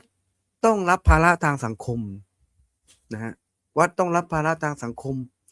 ไว้เป็นสถานที่อบรมคุณธรรมจริยธรรมบ้างไว้เป็นสถานที่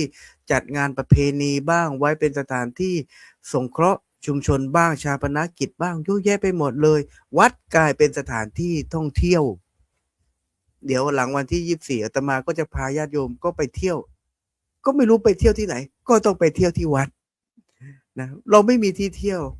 เพราะที่วัดมันเจริญหูเจริญตาได้ญาติโยมไปวัดก็ไปไหว้พระจุดธูปจุดเทียนแปะหวยไปถูแม่นางตะเคียนไปแล้วก็ไปหาลอตเตอรี่ อันนี้เราไปวัดแล้วพากันไปวัดนะจะไปหาที่แบบนี้ครับก็มันเป็นอยู่แบบนี้จริงๆแล้วถามว่าทีเนี้ยพุทธบริษัทเข้าวัดเข้าไปทำไมก่อนเข้าไปเพื่ออะไรแล้วได้อะไรจากการเข้าวัดบ้างนะฮะเข้าไปทำไมแต่มานั่งวันเนี่ยทั้งวันแล้วก็วันนี้ เจอเหตุการณ์หนึ่งที่เข้ากับหัวข้อนี้เลย จากญาติโยมที่เป็นประสบการณ์จริง วันหนึ่งเชื่อไหมอาตมาต้องมานั่งรับแขก ตื่นเช้านอกจากบิณฑบาตเสร็จแล้วจะมีโยมช่วงเช้าจะมีโยมเอาอาหารบิณฑบาตมาบ้าง อาจารย์ยกปิ่นโตมาวันนี้ก็มีพี่เขารองผอโรงพยาบาลมามันถึงก็เอาอาหารโทรพระอาจารย์อยู่วัดไหมบอกอยู่พระจะไปอยู่ที่ไหน โยมจะถามคำถามนี้กับอาตมาบ่อยมาก เพราะเรามีภารกิจเยอะ พระอาจารย์อยู่วัดไหมพระอาจารย์อยู่วัดไหมพระอาจารย์อยู่วัดไหมเช้าเที่ยงเย็นค่ำนะเราอาตมาออกไปปฏิบัติศาสนกิจ อยู่บ้างไม่อยู่บ้างคนมาเจอถ้าไม่ได้นัดเนี่ยไม่ได้เจอกัน วันไหนที่อยู่วัดก็จะเจอคนอยู่ประเภทหนึ่งมาถวายอาหารพระ มาถวายอาหารพระเสร็จแล้ว มีโยมประเภทหนึ่งนะฮะแต่ละวันก็จะมาพระอาจารย์ช่วยผูกข้อมือให้หน่อยนี่2เลยนะถวายปิ่นโตเลยนะผูกข้อมือ3พระอาจารย์สะเดาะเคราะห์เป็นไหมบอกไม่เป็นแล้วก็ไม่ทำให้ใครด้วยทำให้เฉพาะคนใกล้ชิด แต่ว่าแบบนี้เลยว่าแบบนี้แล้วก็ไม่ทำแล้วเพราะว่าที่วัดไม่ได้มีนโยบายสะเดาะเคราะห์นะฮะถ้าจะสะเดาะเคราะห์จะให้ถือศีลปฏิบัติธรรมนั่นคือการสะเดาะเคราะห์หรือว่าให้ทำบุญอะไรต่างๆนะฮะพระอาจารย์สะเดาะเคราะห์เป็นไหมอีกประเภทหนึ่งพระอาจารย์ช่วยดูที่ทางหนูหน่อยหนูจะเปิดคาแคร์พระอาจารย์ไปดูฮวงจุ้ยหน่อยพระอาจารย์หนูจะทำได้ไหมหนูจะดูฤกษ์พระอาจารย์ช่วยดูฤกษ์ให้หน่อยอะไรแบบนี้และอีกประเภทหนึ่งที่เจอบ่อยพระอาจารย์ผมเลิกกับคนแล้วนั้นแล้วนะอุ้ยผมไม่รู้ไปทางไหนดีพระอาจารย์คืนนี้ผมนอนวัดกับพระอาจารย์ได้ไหมคุณว่าแล้วทีนี้ญาติโยมทั้งหลายวัดตกลงคุณไปวัดไปทำไมกันนะฮะไปทำไมไอ้นี้ประเภทที่เจอทุกวันที่พูดเนี่ยประเภทที่เจอทุกวันนะฮะนี่ประเภทที่เจอทุกวันแต่ทีนี้ประเภทที่คุณโยมจิ๊บเล่าให้ฟังเป็นประเภทที่ อยากไปปฏิบัติธรรมวัดนี้โปรไฟล์ดีมากเลยนุ่งขาวห่มขาวมีที่หลับที่นอนให้บ้างโอ้พอไปถึงปั๊บเจออะไรกันนะฮะไปวัดอุ้ยอันนี้ไม่ได้เอาตรงนี้ตรงนั้นมานี่เอาตรงนี้คนอยู่ในวัดเนี่ยมันไม่ถึงวัด ฉะนั้นคนอยู่ในวัดมันไม่ถึงวัดพอคนอยู่ในวัดไม่ถึงวัดมันก็เลยเป็นข่าวที่หลวงพ่อเกษมว่าได้พูดเบื้องต้นอ่ะพอเป็นข่าวปั๊บโอ้ยได้ก็เลยได้นักข่าวชั้นดีเลยมาช่วยโปรโมทเพราะมันได้กระแสเยอะมันดังนะฮะได้กระแสเยอะมีจริงบ้างไม่รู้ไม่มีจริงบ้างก็ไม่รู้นะฮะเอาไปหมดขอให้นุ่งเหลืองห่มเหลืองแล้วไปทำเรื่องนะอยู่ดีๆพระไปนั่งยกกระป๋องเบียร์หน้าคิวรถตู้สถานีขนส่งถ่ายคลิปปั้งหนึ่งพระชั่วกินเหล้าในสถานีรถถามว่าไอ้พวกนี้มันไปสืบไหมพระจริงหรือพระปลอมไม่มีใครไม่มีนะไม่มีใครไปค้นข้อมูลไม่มีใครไปสืบสาวราวต่ออ๋อพระนี้บวชวันนี้อยู่วัดนี้ ไม่มีข่าวพระไปนั่งตกปลากงเหล้ากับเพื่อนๆแล้วก็ไปซุ่มถ่ายรูปนะฮะอะไรแบบนี้จริงบ้างไม่จริงบ้างมั่วตัวไปหมดเลยนะฮะตีข่าวคนก็ไม่อยากรับรู้เพราะคนมาแล้วไอ้คนรับรู้เนี่ยคือต้องเข้าใจว่าโดยเฉพาะศาสนาพุทธทุกวันเนี่ยเรามีกระบวนการที่ล้มล้างศาสนาพุทธเรามีภัยนะฮะซึ่งภัยมันมีทั้งภายนอกและภายในนะฮะภายนอกก็คือที่โดนโจมตีไม่ว่าใครก็ตามแต่ที่ไม่ชอบศาสนาพุทธพยายามไม่ให้มีศาสนาพุทธอยู่ในประเทศไทยหากวันไหนจะเอาศาสนาพุทธเป็นศาสนาประจำชาติระวังเลือดจะท่วมหลังช้างมีประโยชน์นี้พูดออกมานี่ครูบาอาจารย์ระดับท่านสิ้นไปแล้วนะฮะระดับสมเด็จ ท่านสิ้นไปแล้วพูดประโยคนี้ออกมานี่คือภัยภายนอกภัยภายในมีทั้งปลอมบวชมีทั้งแฝงมีทั้งอะไรต่างๆมีทั้งคนไม่ดีมาบวชแล้วก็ทำเรื่องไม่ดีอะไรต่างๆอยู่ในวัดนั้นๆข่าวพวกนี้เยอะมากในแต่ละวันนะฮะมันก็เลยทำให้โดยเฉพาะสังคมออนไลน์ สังคมออนไลน์มันจะมีพวกโรคจิตที่ก็เรียนคีย์บอร์ดแต่มามองพวกนี้ว่าเป็นพวกที่โรคจิตทำไมโรคจิตอ่ะเพราะเขามีปัญหาทางจิตใจเขาไปตัดสินใจคนอื่นโดยที่เขาไม่เคยรู้จักเลยเขาไปตัดสินใจว่าคนนั้นไม่ดีคนโน้นไม่ดีไอ้นั้นไม่ชั่วอันชั่วไอ้เลวไอ้ระยำต่างๆเพราะเขาไปเห็นแค่ภาพเดียวเขาไม่ได้ไปยืนอยู่ในจุดที่เกิดเหตุแต่เขาฟันธงเขาพิพากษาไปแล้วว่าไอ้คนนั้นชั่วไอ้คนนั้นไม่ดีแต่มองว่าพวกนี้เป็นคนที่ไม่ปกติเป็นคนโรคจิตเป็นคนที่ต้องรักษาทางใจอย่างยิ่งนะเป็นคนโรคจิตเป็นคนที่ต้องรักษาทางใจอย่างยิ่งอาตมาเคยไปนั่งส่อง ไอ้คนนี้ด่าคนอื่นทำไมไปด่าเขาวะคุณรู้จักเขาเลยแต่มาไปดูหน้าเฟซเขาไม่มีใครกดไลค์เลยเป็นเฟซไม่มีอะไรเลยคนติดตามก็น้อยแล้วในเรื่องก็ไม่มีอะไรเลยนะฮะหน้าเฟซโปรไฟล์ไม่มีอะไรเลยไม่มีใครคล้ายๆว่าไม่มีเพื่อนเกือบไปดู10เฟซก็เช่นกันนะฮะอาตมาก็เลยบอกว่าพวกนี้เป็นโรคจิตนะฮะเมื่อกลุ่มคนพวกนี้มันรวมกันที่นี้วัดก็ไม่น่าเข้าไม่รู้ไปจะเข้าอะไรเมื่อเช้านี้เองเมื่อเช้าตอนประมาณ7 โมง6 โมงโยมโทรมาพระอาจารย์นิมนต์พระอาจารย์ฉันเช้าที่บ้านนะพระวัดนู้นไม่มา เขามีงานศพนะฮะแล้ววันนี้ก็เป็นวันสุดท้ายแล้วก็เพิ่งเผาไปตอนบ่ายพระไปสวดอภิธรรมเสร็จแล้วไม่ยอมไปรับบิณฑบาตรับมัตตกพัดนะฮะให้เดือดร้อนเลยพระอาจารย์มาฉันเช้าที่วัดที่บ้านนะเช้านี้เดี๋ยวทำกับข้าว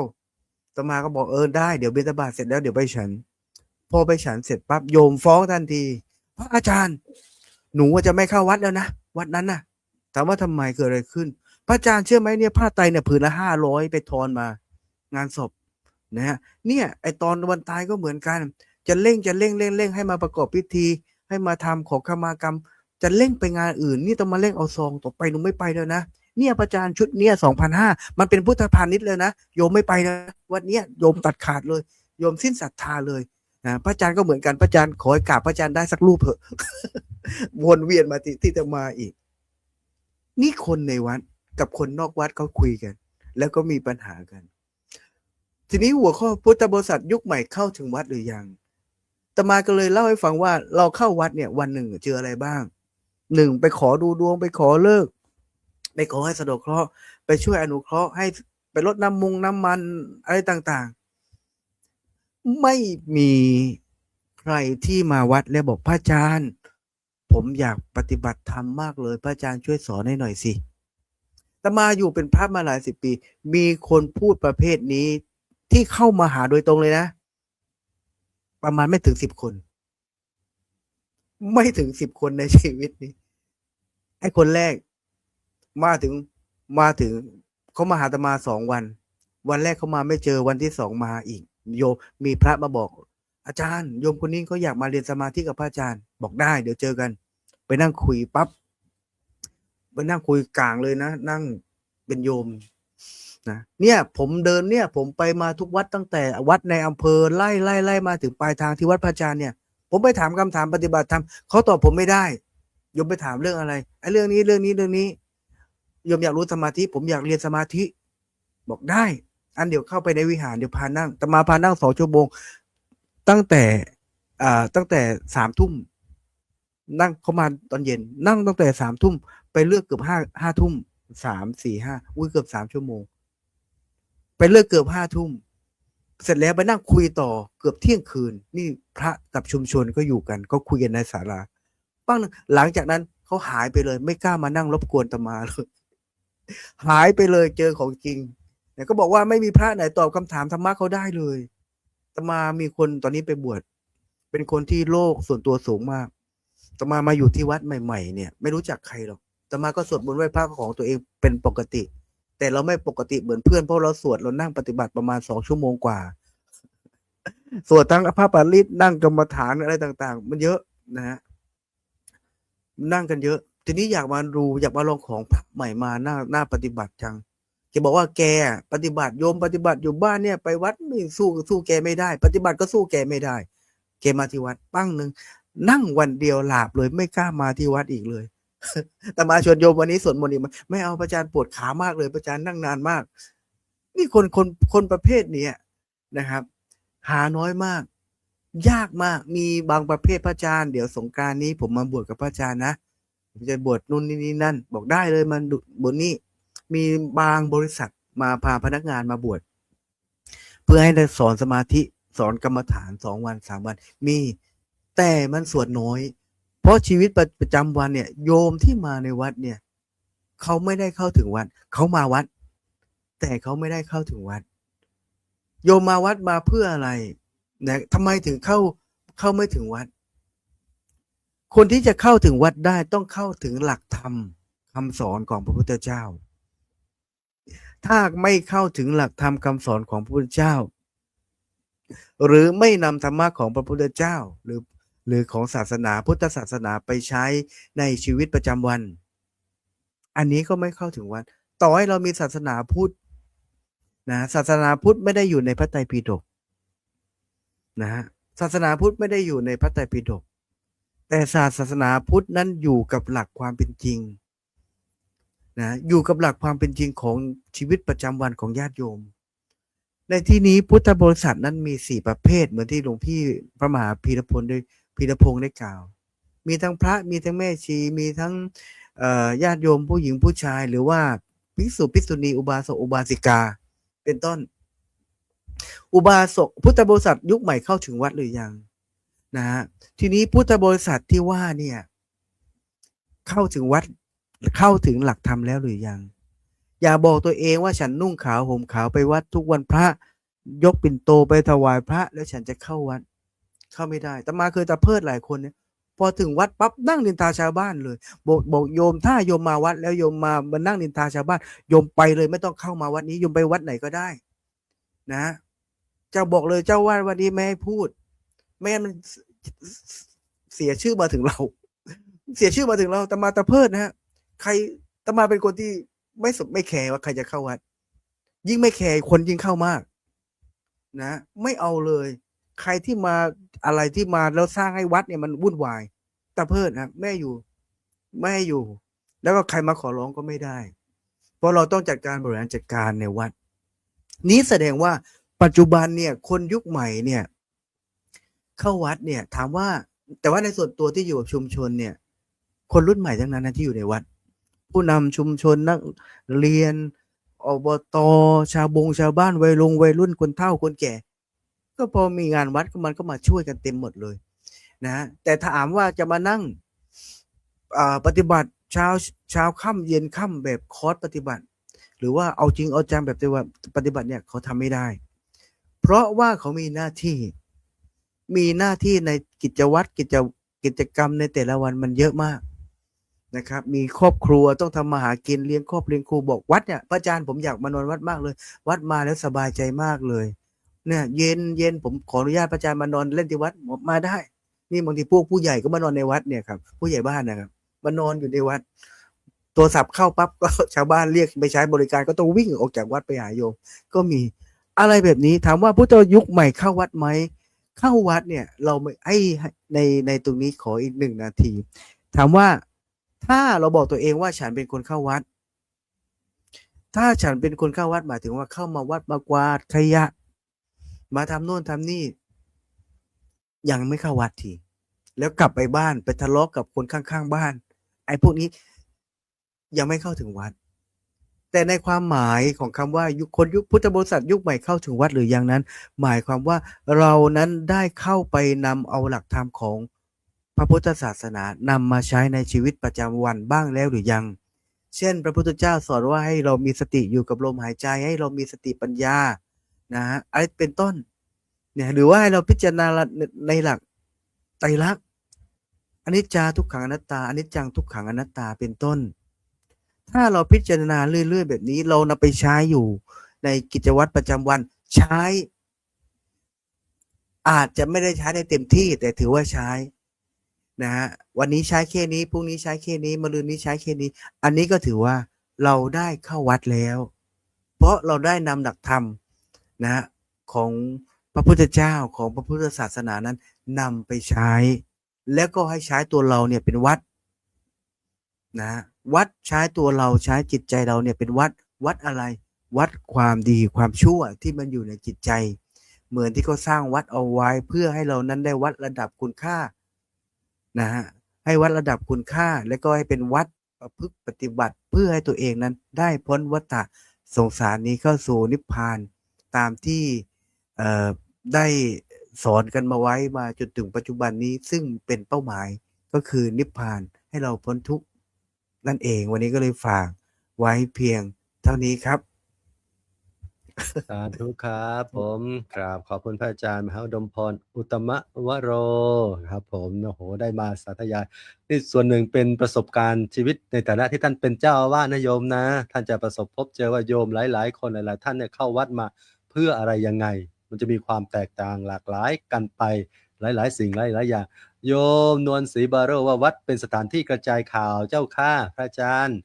บางทีเข้าไปเนี่ยโอ้โหพูดคุยกันจอแจเลยเนี่ยโยมขอบคุณว่าต้องมีสติขอบคุณบัณฑิตเนี่ยมีสติระลึกรู้ได้นั่นแหละเราเข้าวัดค่ะเนี่ยการเข้าวัดแต่ละคนแต่ละท่านเนี่ยก็แตกต่างกันไปแตกต่างกันไปฉะนั้นครูบาอาจารย์สื่อให้เราหลายอย่างให้เราเข้าใจว่าวัดเนี่ยที่เราพุทธบริษัทเนี่ยที่เราเข้ายุคใหม่ที่เราจะเข้าวัดเนี่ยถึงวัดหรือยังก็เน้นย้ำทำความเข้าใจกันในเรื่องของวัดเนี่ยอาจารย์ก็บอกว่าให้มันเข้าวัดจิตปัจจัยนี่แหละสำคัญเข้าไปแล้วก็ศึกษาธรรมแล้วก็น้อมนำธรรมมาประพฤติปฏิบัติในครับให้เกิดประโยชน์กับชีวิตของพวกเราได้จริงๆพุทธศาสนาเนี่ยก็ฝากไว้กับญาติโยมด้วยเช่นเดียวกันไม่ใช่เฉพาะพระสงฆ์องค์สามเณรนั้นพุทธศาสนาจะเสื่อมหรือเจริญก็อยู่ที่พวกเราพุทธบริษัทด้วยว่าศึกษาพระธรรมวินัยสนใจในการที่จะปฏิบัติพระธรรมวินัยแล้วก็เผยแผ่พระธรรมวินัยหรือเปล่าอย่างไรนั้นกราบคุณปัญจันอีกครั้งหนึ่งครับผมเพราะว่าพยายามสรุปให้มันสั้นแล้วก็เวลาในช่วงนี้เนี่ยเหลือเวลาประมาณ10นาทีแต่ว่ายังเหลืออีก2วิทยากรที่ยังไม่ได้พูดเนี่ยจะแหกโค้งไม่แหกโค้งไม่รู้นะโยมนะแต่ว่ารูปต่อไปจะได้นิมนต์พระอาจารย์พระครูสุนทรธรรมนิเทศผู้ช่วยเจ้าวาดวัดอาจารย์ที่เฉลิมได้เป็นรูปบรรยายต่อไปครับผมก็ถวายความเคารพครูบาอาจารย์มีท่านอาจารย์พระครูเกษมกิจโสพลเป็นต้นเป็นประธานเจริญพรคุณโยมจิ๊บนะจากอังกฤษด้วยแล้วก็ญาติโยมทุกท่านที่ติดตามรับชมรับฟังรายการนานาสารธรรมดีวันนี้แล่งกันเรื่องพุทธบริษัทจุกไม่ข่าวถึงวัดหรือยังก่อนอื่นอยากให้ท่านทั้งหลายลองดูภาพนี้สักนิดนะไม่รู้อ่านเห็นไหมอะไรเห็นไหมนะโยมเข้าวัดโยมเลือกพระเลือกวัดแบบไหนมันมีอยู่4สายโยมลักๆนะ1สายเสก2สายสวด3สายซ้อน4สายปฏิบัติทีนี้ในสายเสกนิยมเน้นอะไรเน้นเรื่องอิทธิฤทธิ์ของครั้งพิธีกรรมนั่นปลาเตื้ออะไรอยู่ไม่รู้นะแววๆอยู่นั่นนะเน้นความศักดิ์สิทธิ์ภายนอกนะไม่ได้เน้นในเรื่องการพึงตัวเองให้ไปพึงเรื่องข้างนอกนั่นแหละก็เรียกว่ารอพ้นโดนบันดาลไส้นี่คนไปกัดหมากนะปลอไม่ต้องลงทุนไล่หมากลงทุนเบี้ยไปทำพิธีนะแล้วก็ว่างพ้นไว้ให้ได้นั้นรายนี้ซึ่งมาใต้ตรวจแล้วกันนี่ครับเน้นบทตรวจในเรื่องของพิธีกรรมต่างศาสนาสวดมนต์อันนี้ก็ทำให้จิตสงบโยมนะบางคนเนี่ยสวดมนต์แล้วก็สามารถรักษาโรคได้ด้วยนะจิตใจสงบเป็นระเบียบแล้วก็ยังเป็นความดีพื้นฐานด้วยนะโยมแล้วก็เอาพุทธพจน์นั่นแหละมาสาธยายในซ้ำนะคือใส่ซ้อนเน้นเรื่องการแสดงธรรมนะการซ้อนการปาฐกถาการบรรยายการอบรมอันนี้ก็เป็นไส้ธรรมะในเรื่องของให้เข้าใจเหตุผลของชีวิตนะเป็นการเน้นเรื่องของปัญญาโยมนะให้คนได้เกิดปัญญาอย่างเช่นไปส่วนโมกไปวัดชลประทานหรือว่าวัดที่เน้นการซ่อนไส้ที่4นี่ก็เรียกว่าเป็นไส้ปฏิบัติแล้วนี่นะไส้นี้ก็จะเน้นในเรื่องของการฝึกภาวนาฝึกจิตใจอย่างจริงจังนะฝึกสติสมาธิปัสสนาเพื่อให้กิเลสได้เกิด เรียกว่ามันถอมันลุดมันลุยนะให้เกิดความเบาความสบายอันนี้ก็ไส้นี่ก็มีมาร์กเขียนไส้ของหลวงปู่มั่นไส้หลวงพ่อชาแล้วก็ไส้ปฏิบัติของครูบาอาจารย์ต่างๆนะนี่ก็เรียกว่าเป็นเรื่องของโยมเลือกวัดก็คือเลือกทิศทางของชีวิตศรัทธาก็ต้องมีปัญญากำกับด้วยทีนี้เราเลือกพระเลือกวัดแบบไหนก้าววัดแบบไหนเราก็มักจะเป็นแบบนั้นเลยโยมนะอันนี้ก็ส่วนหนึ่งทีนี้ในส่วนของวันนี้ที่เราเล่งกันในส่วนของเกี่ยวกับกิจกรรมนะเรื่องว่าเรื่องของคำว่าพุทธบริษัทยุคใหม่กล่าวถึงวาริยังเนี่ยครูบาอาจารย์ท่านก็ได้อธิบายมาพอสมควรนะพุทธบริษัทเนี่ยตอบได้เลยว่ากล่าวถึงบางส่วนแต่ก็ยังไม่ตัวถึงอะไรรูปแบบการกล่าวถึงก็เปลี่ยนไปจากเดิมมากในอดีตเนี่ยที่เราเข้าวัดกันปัจจุบันนี้จะอีกแบบหนึ่งซึ่งก็มันเป็นอังกฤษเนี่ยแต่มาไปอยู่2 เดือนนี่ก็คนเข้าวัดนี่บางทีฝรั่งเนี่ยมาค่อยพระช่วยพระน้ำมนต์ให้เพราะอีไปจกมวยแล้ว ช่วยสวมมงคลให้นะช่วยพวกอะไรก็อะไรก็คอไอเด็ดอะไรมันที่ว่าปอกแก้นอะไรไม่รู้นะทีนี้ก็ต้องทำให้ต้องให้ความสบายใจเขาแล้วก็สอนให้เขามีสติให้เขามีเรื่องของความรู้ตัวนะว่ากำลังทำไรแบบเนี้ยก็เป็นการให้ปัญญาไปด้วยนะไม่ใช่ว่าให้ก็เชื่อแล้วด้วยที่ไม่รู้ว่าเป็นไปอะไรต่างๆทีนี้พอให้ไปแล้วก็นึกถึงแล้วนี่บทฝรั่งนี่ไปจอกกับคนไทยนี่เล่ากับคนไทยอันนี้แล้วก็มันใจมันยังมีอคติบ้างเหมือนกันนะเดี๋ยวถ้าไปนาคนไทยแล้วเราก็ลุ้นเชียร์คนไทยอยู่นะเอาไปเพื่อฉกมวยไทยกันแล้วกันนะใครมีความสามารถก็ชนะไปอยู่ที่การใครมีสติมากกว่านะถึงคนไทยแต่ถ้าไม่มีสติก็แพ้ได้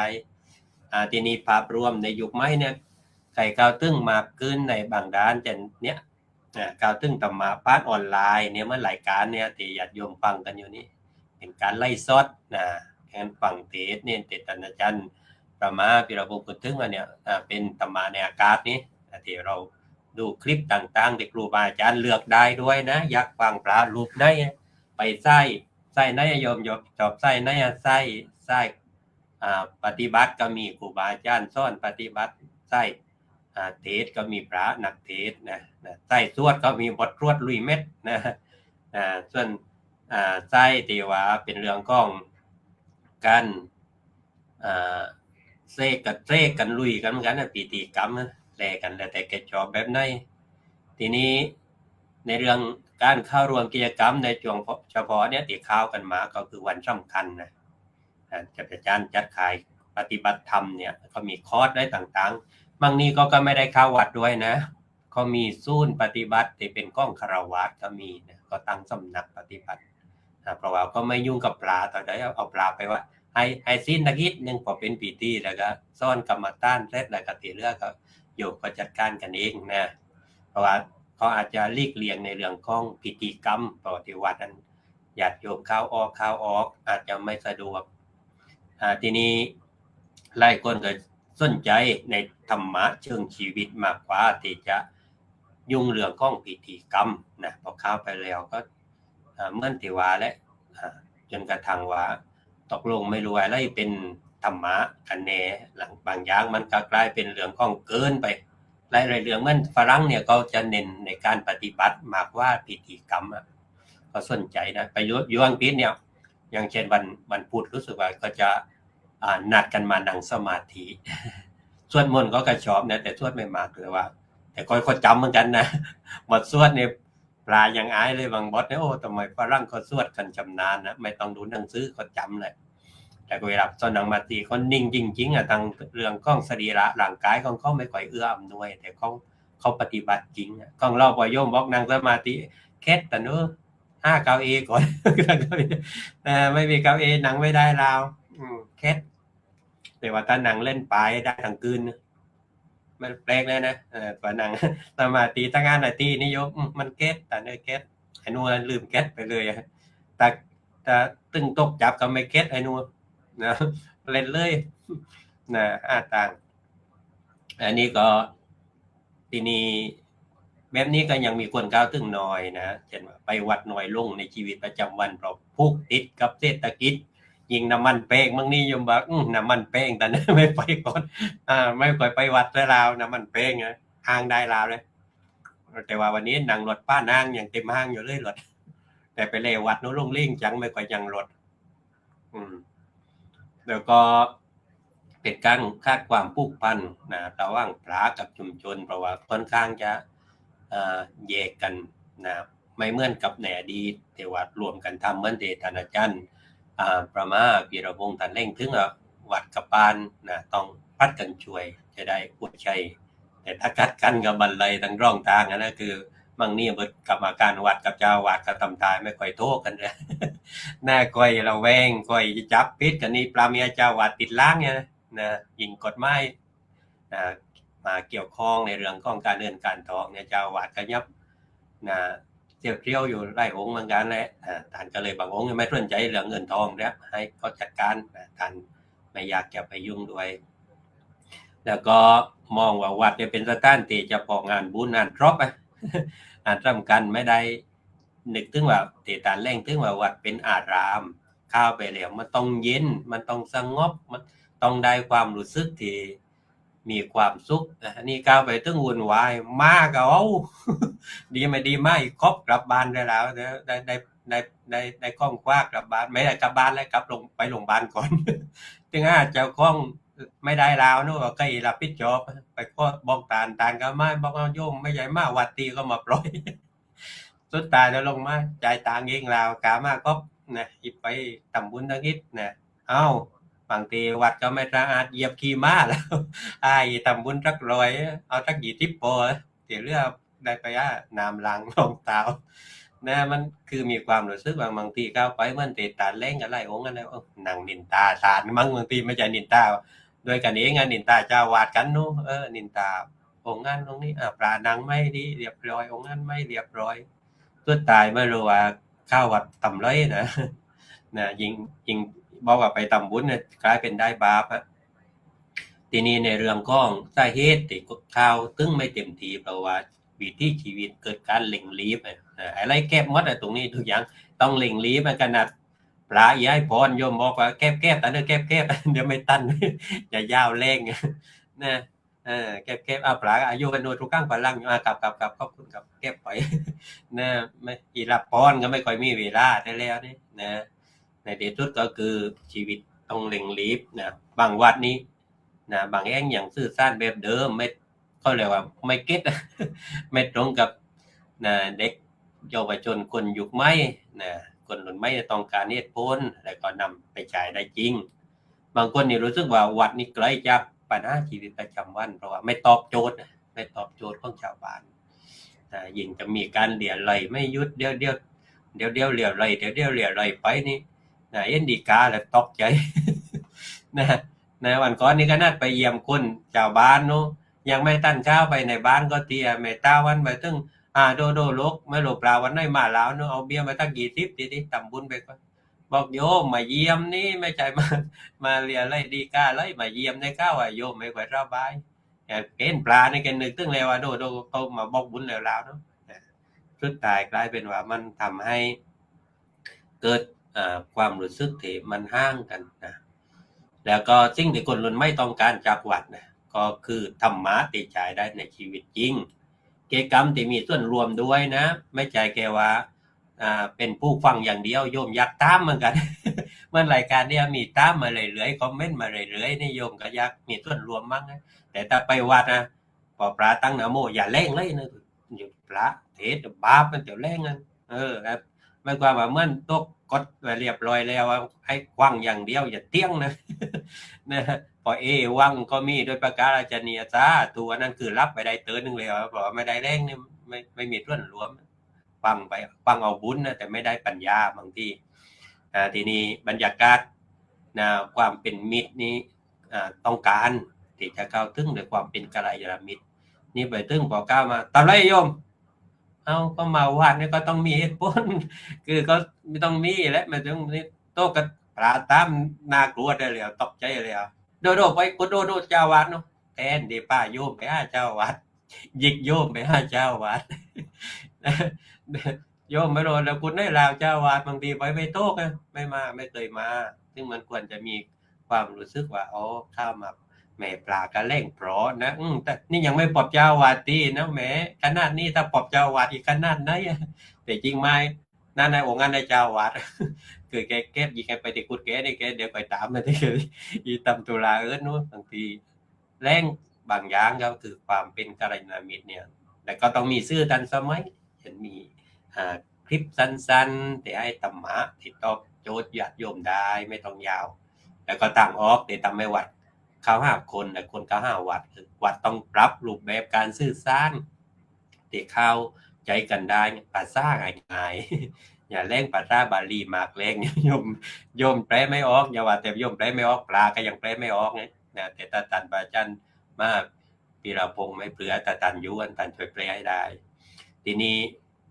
วัดก็ต้องจัดกิจกรรมสำหรับเยาวชนนะให้เด็กเยาวชนได้เข้าใจในเรื่องของวัยของเขาอย่าไปแร่งเรื่องของคนย่อยเด็กกวังอย่าแร่งเรื่องของเด็กก็ย่อยกวังบางทีคนละวัยกันนะคนตำมานก็อยากจะรู้ว่าเขาจะแก้ปัญหาเรื่องงานได้กันหรือแต่การใช้สื่อออนไลน์เป็นเครื่องเชื่อมต่อเชื่อมใจเชื่อมโยงให้ญาติโยมเข้าถึงธรรมการเน้นธรรมะในเชิงปฏิบัตินะมากว่าพิธีกรรมนะในเรื่องของการใช้ชีวิตประจำวันนะเรามองว่าศาสนาอื่นที่จะมองว่าการติดวัดไม่ใช่วัดแล้วคือของเขาเนี่ยพระเจ้าอยู่ในทุกทีทำไมของเราวัดต้องธรรมะต้องอยู่ในวัดล่ะทำไมธรรมะไม่ได้อยู่ในทุกทีธรรมะแต่จริงอยู่ทุกทีนี่แต่แรกนะแต่จะคนดำนาอยู่กับธรรมะก็อยู่ในนาและทำไปด้วยความสุขทำไปด้วยความสบายใจนะไม่ได้มีความเครียดได้มีความทุกข์ไรธรรมะก็อยู่ตรงนั้นนะธรรมะในเตธรรมานธรรมะในเมกตังในห้องน้ำนั้น9 ตุลาในห้องน้ำนั้นนางขับใต้ด้วยความมีสติกับปฏิบัติธรรมและปฏิบัติพิษธรรมะก็เดี๋ยวก็เป็นฤทธิ์ดวงหรือเป็นงูนี้ขึ้นมาเพราะว่าทำไม่ถูกต้องพระเจ้าอย่างงามเบ่งเลยคนบางนี่จอบเบ่งพระเจ้าไม่ให้เบ่งนะเข้าห้องน้ำนี่แล้วก็ในเรื่องของสรุปว่าแล้วกันนะพุทธบริษัทยุคใหม่เนี่ยไม่ได้ห้างวัดนะแต่เปลี่ยนวิธีเข้าถึงวัดนะไม่เข้าวัดแบบที่มีโบสถ์มีวิหารมีเจดีย์และปณีแต่ก็เข้าวัดในอากาศนะดูทาง YouTube มั่งดูทางเนี้ยออนไลน์มั่งไม่ใช่ได้เข้าตัววัดเสมอไปแต่เข้าบ้านทางความคิดแต่ก็ซื้อมากขึ้นถ้าวัดเปิดใจคนรุ่นใหม่ก็ปลอบใจแต่จะเปิดใจนะถ้าตอบปัญหาชีวิตก็ได้แต่เขาก็จะคอยเข้าวัดเองวัดที่ว่าจะสามารถนำพาเขาเข้าถึงธรรมนะแล้วก็เข้าสู่ความสงบในต่อไปที่เขาจะได้ช่วยกันทำหน้าที่เอาวัดกายวัดวาจาวัดใจของเขาว่าจะเลื่อนเขตไหนแล้วนะไม่ใช่ว่าวัดจะเลื่อนเพราะเห็นวัตถุจะเลื่อนนะแต่วัดเจริญเพราะจิตใจของคนเจริญว่าไปตอนนี้กับผมสวัสดีครับขอบคุณอาจารย์ครับครูสุนทรธรรมนิเทศนะครับผมโอ้โหมาจัดเต็มอีกแล้วคุณโยมโยมจะเลือกพระเลือกวัดแบบไหนชีวิตก็จะเป็นแบบนั้นหลวงพ่อขึ้นภาพเบื้องต้นให้เราเห็นจะเอาสายไหนคุณโยมสายเสกสายสวดสายสอนหรือว่าสายปฏิบัติโยมทำโยมอันนี้บอกว่าเอาสายใต้พระอาจารย์เอาสายใต้ สารธรรมดีจากครูบาอาจารย์โอ้โหเน้นโดยสุขเมื่อกี้ที่ฟังครูบาอาจารย์เนี่ยที่จริงพุทธบริษัทยุคใหม่เนี่ยไม่ได้ว่าไม่ได้เข้าวัดนะโยมแต่ว่าเปลี่ยนวิธีการเข้าวัดเข้าวัดทางที่ว่าทางอากาศมาฟังธรรมะจากออนไลน์จาก YouTube จากแพลตฟอร์มต่างๆให้ดีขอบคุณพระอาจารย์อีกครั้งหนึ่งครับผมโอ้โหรอบแรกเนี่ยเหลืออีกรูปหนึ่งก็จะได้ นิมนต์พระอาจารย์มหาภูมิธรรมพุทธปาโลเลยครับผมประธานศูนย์ปฏิบัติธรรมดีมาพบปะกับญาติโยมครับ กราบถวายความเคารพพ่อแม่ครูบาอาจารย์ผู้ร่วมรายการทุกรูปด้วยความเคารพอย่างสูงยิ่ง โดยมีหลวงพ่อพระครูเกษมพิษโสพลอาจารย์พระครูสุนทรธรรมาธิเทศเป็นต้นเป็นประธาน ตลอดจนถึงครูบาอาจารย์ผู้ร่วมรายการทุกรูปแล้วก็อาจารย์มหาปริทัศน์วรกิจโยประเด็นทำข้าวประโยคด็อกเตอร์ที่ท่านเข้ามาเป็นเปิดวงสนทนา แล้วก็ เจริญพรเจริญสุขสวัสดี ดีจงมีแด่ญาติโยมญาติธรรมกัลยาณมิตรญาติธรรมทุกท่าน เจริญพรยินดีต้อนรับเข้าสู่รายการนานาสาระธรรมดีโยมจิ๊บจิรภาอีเวนต์จากเกาะไอออฟแมนประเทศอังกฤษนะโยมนะนี่ก็อาตมาดีใจมากๆที่วันนี้ที่โยมจิ๊บเข้ามาในรายการถือว่าเป็นการต้อนรับน้องใหม่2 ชั่วโมงผ่านไปหลวงพ่อใหญ่ต้องกลับมาและก็วันนี้เป็นการฟังธรรมจากหลวงพ่อใหญ่ที่ถึงพริกถึงขิงถึงรสถึงคนท่านเกือบจะแหกโค้งโยมว่าเลยวันนี้ว่าอาตมาไปแหกโค้งธรรมะแหกโค้งในรายการสมัจจามาคืนนี้ต้องหลบหลวงพ่อเลยนะโยมนะฟังแล้วโอ้ยอาตมามีความสุขมากเลยคืนนี้ธรรมะที่หลวงพ่อพูด5 วโยมต้องจดจำนำไปปฏิบัติ5 วจากหลวงพ่อใหญ่หลวงพ่อพระครูเกษมและครูบาอาจารย์ทุกรูปมาแต่ละรูปนั้นไม่เหมือนกันอาจารย์หลวงพ่อใหญ่มา5 วอาจารย์พระครูสุนทรมา5 สน้องหมาพีรพงศ์มาสร้างวัดในอากาศนิยมน้องหมาอุดมพรเปลี่ยนพฤติกรรมจากโยมเห็นไหมโยมเปลี่ยนพฤติกรรมจากโยมมากลายเป็นพระที่ต้องปรึกษาให้กับโยมทุกสิ่งทุกอย่างเลยเนี่ยแล้วโยมจิ๊บนิยมเอาอาตมาจะเท้าความสักครึ่งชั่วโมงปี 2563 ได้เจอกับโยมจิ๊บที่วัดมหาธาตุคิงบอมลี่โยมจิ๊บเนี่ยอาตมาเหยียบย่องเยื้องยางที่ประเทศอังกฤษวัดมหาธาตุนี่ได้ยินชื่อโยมจิ๊บเลยเป็นสายปฏิบัติตัวยงเป็นสายศรัทธาพระอย่างศรัทธาและมีปัญญาอาตมาเจอกับโยมจิ๊บครั้งแรกโยมพอมาส่งโยมจิ๊บมาบวชมาปฏิบัติธรรมที่วัดมหาธาตุคิงบอมรี่แล้วก็ได้เจอกันครั้งแรกเพียงแค่พูดธรรมะไม่ถึง10 คำโยมจิ๊บถวายย่ามอาตมาถวายเป้อาตมาซึ่งเป็นเป้คลิปลิงก์ที่มีใบเดียวในประเทศอังกฤษและก็มีใบเดียวในโลกใบนี้ที่พระทุกรูปอยากจะได้แต่อาตมาได้นี่คือมาจากความเคารพศรัทธาจากโยมจิ๊บปฏิบัติธรรมอาตมามีโอกาสคุยกับโยมจิ๊บมากมายสิ่งเดียวที่โยมจิ๊บตั้งใจคืออยากสร้างวัดที่เกาะไอออฟแมนให้ประชาชนคนไทยได้มีเวลาเข้าวัดปฏิบัติธรรมโยมนี่คือความตั้งใจของโยมจิ๊บและโยมจิ๊บไม่ใช่ไปเข้าวัดแค่เพียงคนเดียวนะสามีที่เป็นโยมพรเนี่ยเป็นฝรั่งก็จริงแต่หัวใจเป็นพุทธแท้แบบ1,000,000%นะโยมอาตมาไปสัมผัสมาแล้วที่พูดเนี่ยอาตมาก็รู้จักกับโยมจิ๊บมาตั้งแต่ปี 2563 จนถึงณปัจจุบันนี้โยมจิ๊บมีจิตใจอันแน่วแน่ทั้งคุยโยมมาสายปฏิบัติเนี่ยวันนี้ FT โยมจิ๊บเข้ามาชมเยอะมากทั้งโยมสกายเรนโบว์คือโยมฟ้าที่อยู่ไอออฟแมนโยมพี่สิริก็เข้ามาให้กำลังใจแม่นิดวุฒลี่นิยมเยาวลักษณ์ออเกอร์นี่ล่าสุดนิยมเยาวลักษณ์ออเกอร์ก็เข้ามาด้วยหลายท่านที่เป็น FT ของโยมจิ๊บที่เป็นสายปฏิบัติโยมจิ๊บตั้งใจที่จะสร้างวัดเพื่อให้คนทั้งเกาะไอออฟแมนได้มาเข้าวัดปฏิบัติธรรมรวมถึงคนยุคใหม่ด้วยเนี่ยที่เป็นคนไทยอยู่เกาะไอออฟแมนเนี่ยเพราะฉะนั้นการตั้งจิตอธิษฐานตรงนี้ของโยมจิ๊บเป็นจริงด้วยการเสียสละบ้าน1 หลังที่มีอยู่โยมที่ฟังอยู่เสียสละบ้าน1 หลังที่มีอยู่เพื่อให้สร้างเป็นวัดทำทุกสิ่งทุกอย่างให้สร้างเป็นวัดและนิมนต์พระไปอยู่นี่คือความตั้งจิตตั้งใจของโยมจิ๊บความปรารถนาของอาตมาเคยพูดไว้เสมอว่าความปรารถนาของมนุษย์แม่คนหนึ่งที่ปรารถนาด้วยดวงใจอันบริสุทธิ์และความปรารถนานั้นของมนุษย์แม่คนนั้นเป็นจริงแน่นอนแล้วก็สำเร็จในการสร้างวัดพระทั่วทุกมุมโลกที่จะเดินทางไปจากทิศทั้ง4ไปสู่บ้านโยมจิ๊บที่สละบ้าน1 หลังเลยให้เป็นวัดไปโยมจิ๊บกราบอาราธนานิมนต์ ถวายค่าเดินทางทุกสิ่งทุกอย่างทั้งหมดกับพระเลย นี่คือการศรัทธาที่ไม่ต้องรอยุคใหม่ นี่คือการศรัทธาของโยมยุคนักตั้งแต่ยุคเก่ามาเลยนี่เห็นไหมเพราะฉะนั้นการสร้างวัดของโยมพิบสำเร็จทุกสิ่งทุกอย่างแบบ1,000,000%โยมจะมีสักกี่คนบนโลกใบนี้ที่เสียสละบ้านหนึ่งหลังเพื่อถวายเป็นพุทธบูชาในพระพุทธศาสนาเนี่ยวัดที่โยมจิ๊บตั้งอยู่ตรงเนี้ยอาตมาไป2 ครั้งแล้วโยมทุกครั้งที่ไปประเทศอังกฤษจะไปแสวงบุญ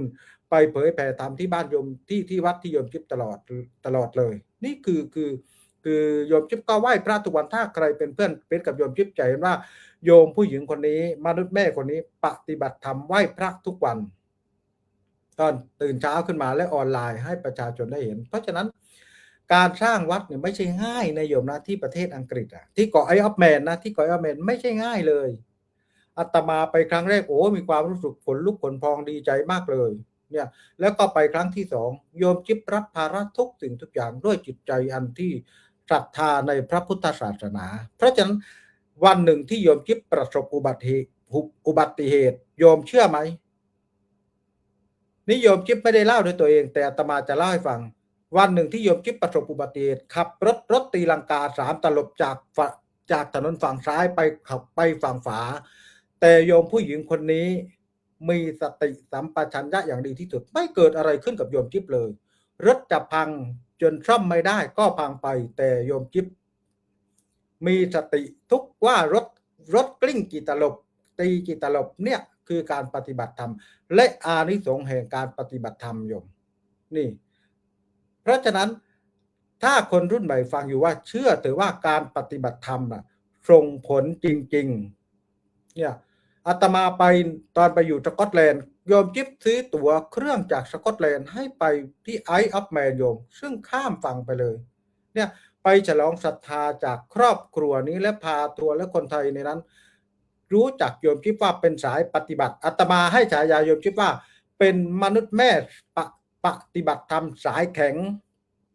เป็นนักปฏิบัติธรรมสายแข็งกลับมาเมืองไทยโยมบ้านอยู่อุดรธานีไม่มีวินาทีไหนที่ไม่อยู่ในวัดปฏิบัติธรรมไหว้พระสวดมนต์ตลอดนี่คือครอบครัวสายบุญที่ศรัทธาอย่างแน่วแน่ในพระพุทธศาสนา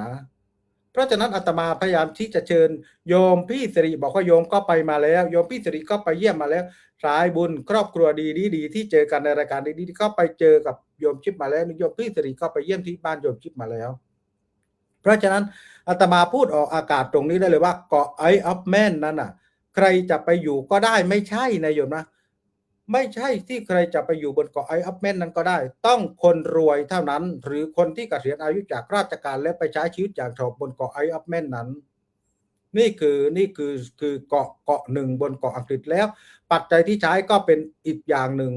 ไม่ได้เหมือนกับ UK เลยซึ่งอาตมาได้ไป2 ครั้งแล้วก็ได้พูดคุยกับโยมจิ๊บตลอดและโยมจิ๊บเป็นคนที่ปฏิบัติธรรมสายแข็งคือนักปฏิบัติธรรมเนี่ยเพราะฉะนั้นอาตมาเวลาตอนอยู่อังกฤษก็ได้คุยกับโยมจิ๊บบ้างไม่ได้คุยกันบ้างแต่ถ้าคุยเมื่อไหร่คือธรรมะอย่างต่ำ1 ถึง 2 ชั่วโมงโยม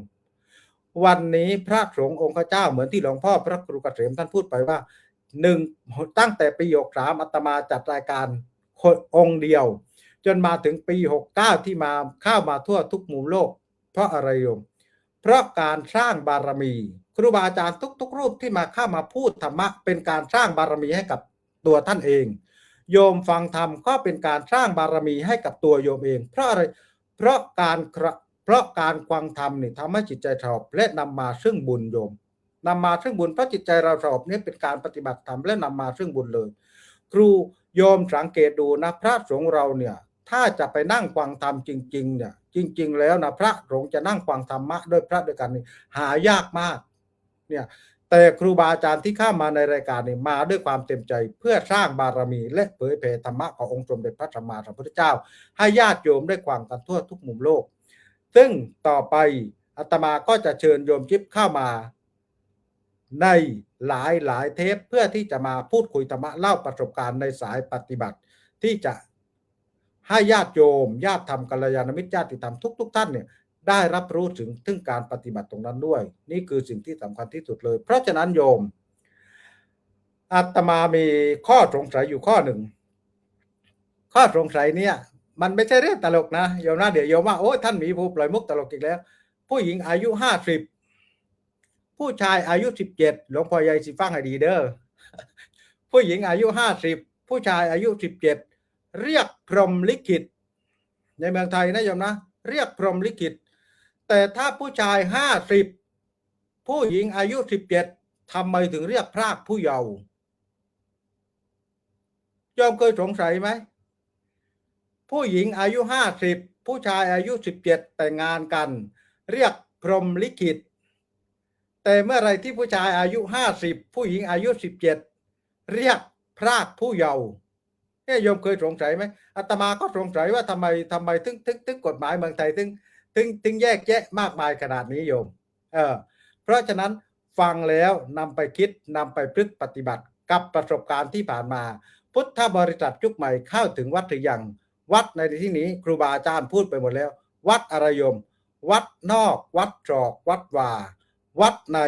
วัดน้ำใจผู้มาในเมื่อมาแล้วเราไม่ได้ไปวัดกับใครแต่เราวัดกับใจของเราเองว่าเรามาเจอทุกสถานการณ์ในวัดเหมือนที่โยมพี่หนูศรีพูดว่าวัดคือศูนย์แพร่กระจายข่าวหรือศูนย์รวมข่าวทุกชนิดที่อยู่ในวัดเหมือนที่น้องพระมหาอุดมพรบอกผู้หลักผู้ใหญ่มาอยู่ในวัดทั้งหมดเลยและเป็นศูนย์กระจายข่าวเหมือนกับยุคพ่อยุคแม่ยุคบรรพบุรุษของเราโยมเห็นไหมในเมื่อวัดสมัยก่อนนี่น่าเข้ามากเลยเพราะอะไรเพราะพ่อแม่ก็จูงมือบุตรจุดมือหลานเข้าไปอยู่ในวัดและมีความสุขแต่สมัยนี้วัดสมัยนี้โยมเห็นตามTikTokพอเดือน10เทศกาลบุญพระเวทอะไรก็บ้านนู้นแฝนทองเส้นเล็กบ้านนี้แฝนทองเส้นใหญ่บ้านนั้นลูกสาวตามผัวบ้านนี้ผัวมีเมียน้อยเห็นไหมเข้าไปตรงนี้เพราะฉะนั้นคำพูดเหล่านี้คือวัดจิตใจเราว่าเราจะรับข่าวสารข้างนอกหรือเราจะรับทำเข้าในใจของเราเองเพราะฉะนั้นสิ่งที่จะทำได้ดีที่สุดก็คือเราไปวัดเราวัดใจตัวเองว่าเราสงบสุขพอแล้วหรือยังถ้าเราสงบสุขพอแล้วเสียงคนอื่นก็เป็นแค่เสียงนกกระจิบนกกระจอกเพราะไม่สามารถแทรกซึมเข้าไปในธรรมะที่มีอยู่ในหัวใจของเราได้เพราะฉะนั้นวันนี้ฝากไว้เป็นข้อคิดดีใจจังเลยโยมวันนี้สาธุครับกราบขอบคุณพระอาจารย์มหาภูมิธรรมครับผมโอ้โหวันนี้แต่ละรูปแต่ละท่านมาจัดเต็มทั้งนั้นเวลา2 ชั่วโมงเนี่ยแป๊บเดียวเองฟังไปฟังมาอ้าว2 ชั่วโมง17 นาทีแล้วคุณโยมเนี่ยยังไม่ได้สรุปนะเนี่ยไม่ถึงรอบสรุปเลยไม่รู้จะให้สรุปหรือเปล่าก็ไม่รู้นะเนี่ยอาจารย์มหาภูมิธรรมเนี่ยมาวันเนี้ยให้เราเห็นว่าโยมที่ท่านเชิญมาเป็นพิธีวิทยากรอุบาสิกาจิ๊บเนี่ยเราหน้าอนุโมทนากับโยมด้วยนะมีความตั้งใจในการที่จะสร้างวัดและประสบความสำเร็จและเป็นผู้ที่ศึกษาประพฤติปฏิบัติธรรมเนี่ยโยมที่เข้าถึงธรรมเข้าวัดเข้าถึงธรรมจริงๆมีวัดอยู่ในจิตในใจมีความตั้งใจที่จะสร้างวัดมีธรรมะอยู่ในจิตในใจน้อมธรรมะมาประพฤติปฏิบัติเมื่อกี้เนี่ยพระอาจารย์พูดถึงเรื่องของการประสบอุบัติเหตุรถหมุนติ้วท่านยังมีสติและไม่เป็นอะไรถ้าโยมหลายคนหลายท่านจะบอกว่าโยมจิ๊บแขวนหลวงพ่อไหนหลวงพ่อสติ หลวงพ่อสติและที่สำคัญเนี่ยพระอาจารย์บอกว่าเนี่ยแหละสายปฏิบัติที่เป็นสายแข็งเราเคยได้ยินแต่บอกว่าพวกที่ไปกินเหล้านี่คอแข็งแต่นี่มาเจอเนี่ยนักปฏิบัติสายแข็งคุณโยมโอ้โหฟังแล้วก็น่าอนุโมทนาบุญกับคุณโยมจิ๊บมากโดยเฉพาะเกาะที่ท่านอยู่เนี่ยเกาะไอออฟแมนเนี่ยไม่ใช่คนธรรมดาจะไปอยู่ได้ไม่ใช่คนตาสีตาสามอยู่ได้เมื่อเกาะภูเก็ตนี่อาตมาอยู่นะคุณโยมไม่ธรรมดานะถ้า เกาะภูเก็ตเนี่ยถ้าไม่เดี๋ยวนี้รัสเซียยูเครนก็มาอยู่เยอะนะโยมนะถ้าคนธรรมดาไม่อยู่แต่ประเทศที่มีเคารพกันเนี่ยเขาจะมาอยู่ เจริญพรอนุโมทนาบุญประจันด้วยครับผมโอ้โหรอบที่2เนี่ย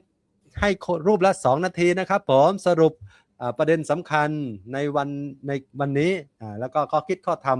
เป็นแนวประพฤติปฏิบัติให้ญาติโยมแฟนคลับที่ฟังกันนะครับผมเจริญขอนมัสการพระอาจารย์พระครูเกษมพิศพลก่อนครับผม รอบสองนี่ก็อยากฝาก ฝากครูบาอาจารย์พระสงฆ์พระสังฆาธิการ ต้องออกแบบออกแปลนว่าเฮาสิปลูกฝังท่าญาติให้เฮามีเพิ่มขึ้นได้จังใดเพราะว่าตอนนี้อุปชฌาย์ยังต่ำกันทุกตารางนิ้วแล้วครับ วัดสิมีกิจกรรมเพื่อสร้างสรรค์ผมเห็นหลวงพ่ออุปชฌาย์ผมนี่ทุกวันพระให้เด็กน้อยมาวัดแม่สิอุ้มมาก็ได้แสดงว่ายังแบเบาะอยู่กับอุ้มมาทุกวันพระ ตอนเย็นๆแล้วหลวงพ่อเพิ่นก็สิมีว่าทุกคนให้เอาดอกไม้ใส่ขันมาบ้านก็มีอยู่ว่าผู้ใดขี้ข้านถือขันมาได้ขนมมันก็สิได้เอาใส่เต็มมือผู้ใดมีขันก็ใส่เต็มขันเลยเต็มจานเลยเพราะฉะนั้นต่อไปถือจานกันทุกคนเลยใส่จานให้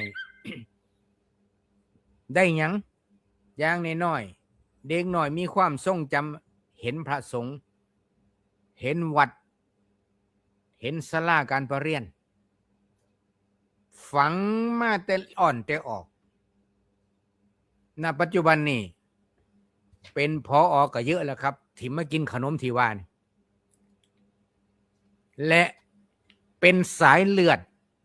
พุทธอันนี้ก็หลังๆมาหลวงพ่ออุปชฌาย์ผมนี่ก็มาบอกผมว่าท่านไปอบรมแต่นักศึกษาเด็กน้อยบ้านเฮาอบรมอะไรยังเพิ่นถามทุกครั้งที่ผมลาเพิ่นไปอบรมนักศึกษาตามวิทยาลัย เด็กน้อยบ้านเฮาอบรมแล้วบ่ผมก็งงเลยครับว่าอ่ะคือจังบ่ได้อบรมนะว่าเพิ่นก็ถามแค่นี้แหละเพิ่นบ่อะไรก็เลยจังได้มาตั้งกองทุนกองทุนก้นบาทเพื่อชีวิตใหม่ตำบลเก้งเหนือผมเลี้ยงเด็กน้อยอยู่ประมาณแรกๆก็200กว่าคนสร้างกลุ่มกองทุนก้นบาทให้หูจักวิธีออมเงินเรียนวิชาบัญชีมีทั้งตัวเลขมีทั้งเงินสดเรียนมาจากกลุ่มสัจจะสะสมทรัพย์พระอาจารย์สุบินปณิโตจังหวัดตราดแล้วก็ถัดมาสวัสดิการก็หลวงพ่อเพิ่นบอกว่าสอนลูกสอนหลานบ้านเฮาให้มันฉลาดทันเด็กในเมืองอย่าให้มันโง่นักมันอยู่ชนบทก็จริงแต่อย่าให้มันโง่เพิ่นบอกว่าให้ผมสอนเด็กหน่อยโอ้สิเฮ็ดจังได้ถัดมาตั้งกลุ่มแล้วผมก็เลยหลายปีมาผมก็เลยสอนคอมพิวเตอร์ลูกหลานอยู่ประมาณเกือบ10 ปีฟรีทุกอย่างหลวงพ่ออุปชฌาย์เป็นผู้แบกค่ากระแสไฟฟ้าผู้เดียว กับฝากครูบาอาจารย์ที่เว้ามานี่ไม่ใช่เอามาอวดเอามาอ้างบ่แม่นว่าเก็บดอกไม้ฮักดอกไม้มาบูชาตัวเองแต่ว่าเฮ็ดจังไหนพระสงฆ์เฮาจังสิมีกิจกรรมที่สร้างให้ลูกหลานเลนรุ่นหลอดเฮานี่เข้าวัดเห็นวัดเข้าถึงวัดครับผมสาธุครับกราบคุณพระอาจารย์ครูเกษมพิโสพลครับผมลำดับต่อไปกราบพระนาพระอาจารย์พระครูสุนทรธรรมนิเทศครับผม ครับก็ขอเป็นกำลังใจให้ท่านผู้ที่กำลังแสวงหาวัด เจอวัดแล้วก็เข้าถึงวัดด้วยความตั้งใจปฏิบัตินะเพราะว่าทำใดๆก็ไร้ค่าถ้าไม่ทำนะก็ขอให้ทุกท่านไม่ว่าจะไปวัดสายไหนแต่อย่าลืมวัดกายวัดวาจาวัดใจของเราไปด้วยครับ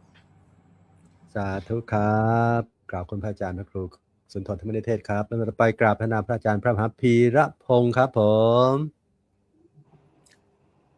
ก็ขอสรุปจากที่ได้ฟังกันมาเนาะญาติโยมทั้งหลายที่ได้ฟังสรุปมาอุบาสกอุบาสิกา ก็จะต้องมีศรัทธาตั้งมั่น ไม่หวั่นในศีลอยู่กินกับธรรม และน้อมนำไปใช้ในชีวิตประจำวัน อันนี้คือเป้าหมายสำคัญของการเข้าวัดที่อาตมาภาพได้พูดไว้ตั้งแต่ต้นศรัทธาจะตั้งมั่นได้ต้องควบคู่กับปัญญา อย่างที่โยมจิ๊บได้พูดไว้ เมื่อมีปัญญาก็จะเป็นศรัทธาที่ตั้งมั่นศรัทธาที่ขาดปัญญาก็จะเรียกว่างมงาย การอธิษฐานไม่ใช่การร้องขอ แต่คือการตั้งเป้าหมายแล้วลงมือทำอันนี้ญาติโยมทั้งหลายเป็นสิ่งที่อาตมาเลคเชอร์ไว้เป็นสิ่งที่ถูกต้องและดีมาก เป็นตัวอย่างของอุบาสิกาที่ดีที่มีปัญญาควบคู่ไปกับศรัทธาเข้าใจพระพุทธศาสนาได้อย่างท่องแท้และหัวข้อวันนี้อาตมาภาพขอเฉลยเลยว่าพุทธบริษัทยุคใหม่จะเข้าถึงวัดได้ถ้าใจถึงขอถวายความเคารพครับ สาธุครับกราบขอบคุณพระอาจารย์มหาพีรพงศ์ครับผมรูปต่อไปกราบรัตนาพระอาจารย์มหาอุดมพรอุตตมวโรครับผม กับขอโอกาสนะครับ ฝนตกทั่วฟ้า แต่ก็ไร้ราคาสำหรับหญ้าที่ไร้ราก ฝนตกทั่วฟ้า แต่ก็ไร้ราคาสำหรับหญ้าที่ไร้ราก ต่อวันนี้ให้เรามีวัดทั่วประเทศ ให้เรามีวัดทุกเขตทุกตำบลใกล้ๆติดบ้านติดกันวัดเป็นหมื่นวัดแสนวัดที่นคร อาจารย์มหาภูมิธรรมนะฮะที่นครวัดเต็มไปหมดเลยกำแพงติดกันหมดเลยนะประตูมีกรคนคอนก็มีปืน มันดุกันจังเลยนะครับฉะนั้นว่าพุทธบริษัทเข้าวัดหรือยังในที่นี้ว่าวัดเนี่ยไม่ได้แนะนำว่าให้ไปวัดไปถูแม่ตะเคียนไปผูกผ้าสามสีไม่ใช่ไปให้หลวงพ่อเคาะน้ำมนต์ไปสะเดาะเคราะห์อย่างเดียวไม่ใช่นะฮะมันเสียเวลาอย่าไปเลย อย่าไปนะถ้าไปแล้วไม่ได้อะไรกลับมาอย่าไปการวัดในที่นี้ทำไมเราตั้งชื่อว่าวัดทำไมไม่ตั้งชื่อว่าอาราม คนไทยใช้ตั้งชื่อว่าวัดไว้วัดคุณค่าระดับจิตใจของมนุษย์จากชั่วจากสู่จากชั่วจากดีจากเลวอะไรต่างๆวัดคุณค่าระดับเลเวลกันว่ามันจะเสมอจะมีความชั่วมากไหมจะมีความดีมากไหมเราวัดกันตรงนี้วัดก็คือการน้อม การเข้าวัดก็คือการน้อมนำหลักธรรมขององค์สมเด็จพระสัมมาสัมพุทธเจ้าหรือว่าหลักธรรมของพระพุทธศาสนานำไปใช้กับชีวิตประจำวันของตัวเองเพื่อให้ตัวเองนั้นพ้นทุกข์จากปัจจุบันนี้ด้วยให้มีความสบายกายสบายใจและก็เพื่อพ้นทุกข์จากอนาคตการจนเข้าสู่นิพพานในวันข้างหน้าครับ ครับผมสาธุครับกราบขอบคุณพระอาจารย์มหาอุดมพรอุตตมวโรครับผมเมื่อต่อไปจะได้เจริญพรคุณโยมจิ๊บจิรภาอีเวนต์นะครับเจริญพรคุณโยม ค่ะ ค่ะ ขอทิ้งท้ายด้วยการที่ก็ยังยืนยันอยู่นะคะว่า คือการที่เราน้อมนำคำสอนของพระพุทธเจ้ามาปฏิบัติ แล้วก็ศึกษาแล้วก็ทำดูผลที่ได้จากเรา คือมันเป็นปัจจตัง ซึ่งเรารู้ได้ด้วยตัวของเราเอง อย่างน้อยๆเราไม่ต้องว่าเราเป็นผู้วิเศษเลิศเลอแต่อย่างน้อยๆคือเราได้ที่ใจเรามีความสงบทางใจเราสงบการใช้ชีวิตประจำวันของเราดีงามขึ้นเราไม่เบียดเบียนใครไม่เบียดเบียนทั้งตนเองไม่เบียดเบียนทั้งคนอื่นแล้วก็ขอกราบทิ้งท้ายด้วยบทความของท่านพระอาจารย์ชยสาโรนะคะคือตาดีคือสามารถเห็นความดีในคนรอบข้างทุกคนหูดีคือรู้จักฟังหูไว้หูไม่ตื่นข่าวไม่หูเบาจมูกดีคือสามารถดมกลิ่นของความดีของผู้ส่งสินได้ลิ้นดีคือสามารถรับรสอาหารโอชะโดยไม่หลงไหลกายดีคือแข็งแรงพอเป็นพาหนะในการทำดีใจดีคือรักและตั้งมั่นในความดีงามเจ้าค่ะสาธุสาธุอนุโมทนาบุญกับโยมจิ๊บจิรภาอีเวนต์ด้วยเจริญพรสาธุโยมอนุโมทนาบุญร่วมกันนะโอ้โหสุดยอดจริงๆมา EP แรกมาครั้งแรกอย่างนี้อย่างที่พระอาจารย์ว่าแล้วต้อง เจริญพรเข้ามาร่วมหลายๆครั้งต่อไปจะได้กราบพระนามพระอาจารย์มหาภูมิธรรมวิปโลครับผม กราบขอบพระคุณครูบาอาจารย์ทุกรูปเลยวันนี้โอ้โหมีความสุขมากมายในเรื่องของการฟังธรรม เป็นการสร้างบารมีธรรมด้วยกันนะโยมแล้วก็อนุโมทนาสาธุกับโยมจิ๊บมากๆเลยพรุ่งนี้ถ้าโยมจิ๊บว่างก็เจริญพรเข้ามาร่วมรายการนะโยมนะศรัทธาในยุคไวรัลดังแค่ไหนใช่ว่าจริงเสมอไปพรุ่งนี้อาจารย์พระครูสุนทรธรรมนิเทศไม่อยู่เดี๋ยวคืนนี้อาตมาต้องหัดพูดใต้โยมเพราะพรุ่งนี้อาจารย์พระครูสุนทรธรรมนิเทศไม่อยู่อาตมาต้องแหลงใต้พรุ่งนี้เพราะว่าพรุ่งนี้น้องหมาพีรพงศ์ก็มาด้วยนะโยมนะแต่ว่ามาในภาษาเหนือแน่นอนเจ้าวันนี้ไม่ได้อวยพรโยมเป็นภาษาเหนือหลวงพ่อใหญ่อยู่เสียงอีสานสถานโลกวันนี้จับใจมากเลยท่านพูดถึง5 ว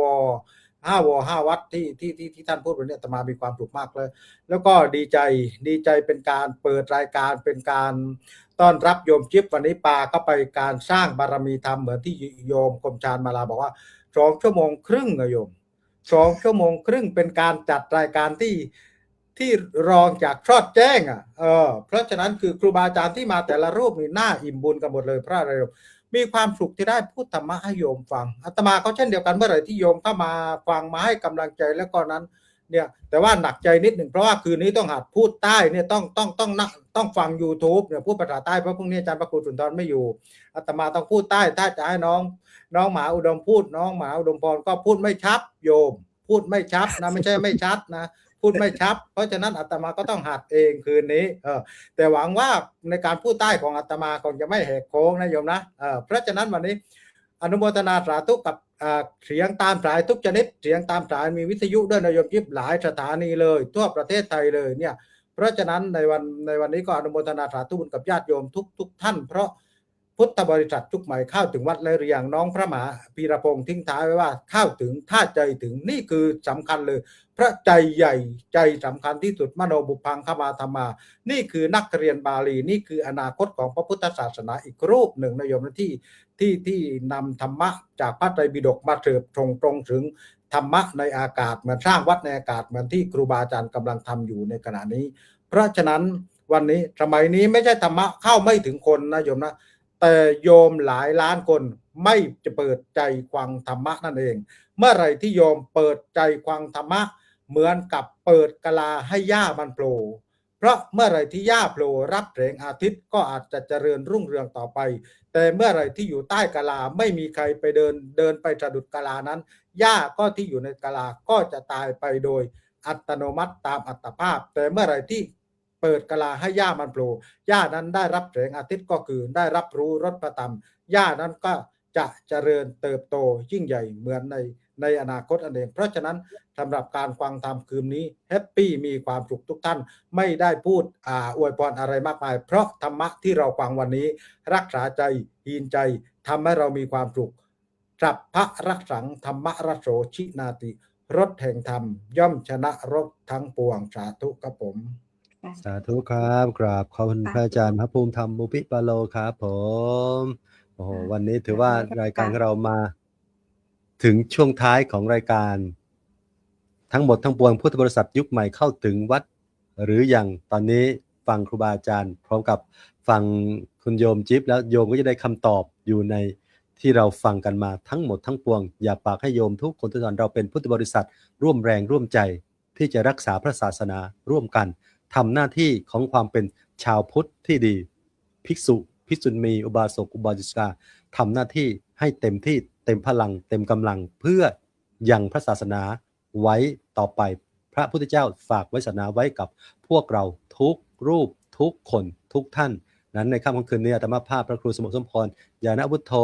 ได้ทำหน้าที่เป็นพิธีกรดำเนินรายการเลยเวลามาพอสมควร แต่ว่าโยมบอกว่าอิ่มบุญกับรายการนี้อาตมาเพิ่งจัดรายการเนี่ยมีโยมอาจจะบอกว่าเมื่อเวลาพระอาจารย์ครูสมุทรสมพรดำเนินพิธีกรเนี่ยรู้สึกควบคุมเวลาไม่ค่อยได้ที่จริงเนี่ยอยากสอดแจ้งคุณโยมเพราะว่าครูบาอาจารย์เตรียมมาเต็มที่ก็เลยอยากให้ครูบาอาจารย์ได้นำธรรมะ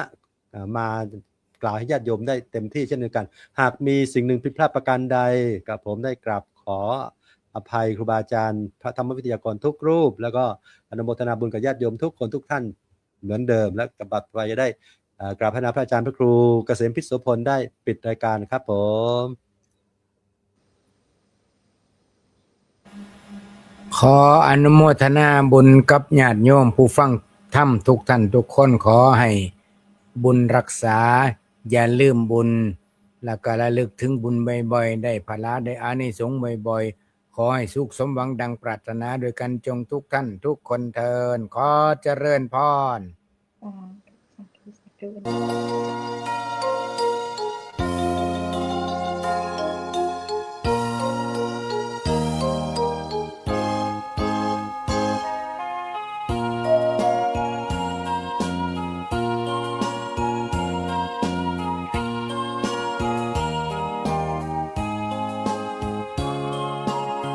วัดเป็นบุญญาเขตวิเศษสถานเหมือนที่วิมานของหมู่ประชาสะอาดรื่นรมด้วยร่มเงาไม้ใต้ร่มศรัทธาสมเป็นศาลาแหล่งความภูมิใจเห็นพระประธานเนื้อแท่นทำรงเหมือนพุทธองค์เนื้ออาจอำไพแต่ทำจนเจือโอบเพื่อเราพงปกป้องปวงไทยขอน้อมดวงใจกราบไหว้วัดท่าวัดเล็กหรือใหญ่นั้นไม่สำคัญวัดเท่าเทียมกันด้วยแรงพัฒนาพระสงฆ์เก่งพระทำกิจวัตรทุกวันเวลามีจิตเมตตาต่อชาวสังคมระฆังวงเวงเหมือนเร่งศรัทธาคิดพัฒนาวัดให้เหมาะสมดื่มด่ำธรรมะขจัดตัณหาอย่าติดอารมณ์ขอเชิญชื่นชมสู่ร่มอาราม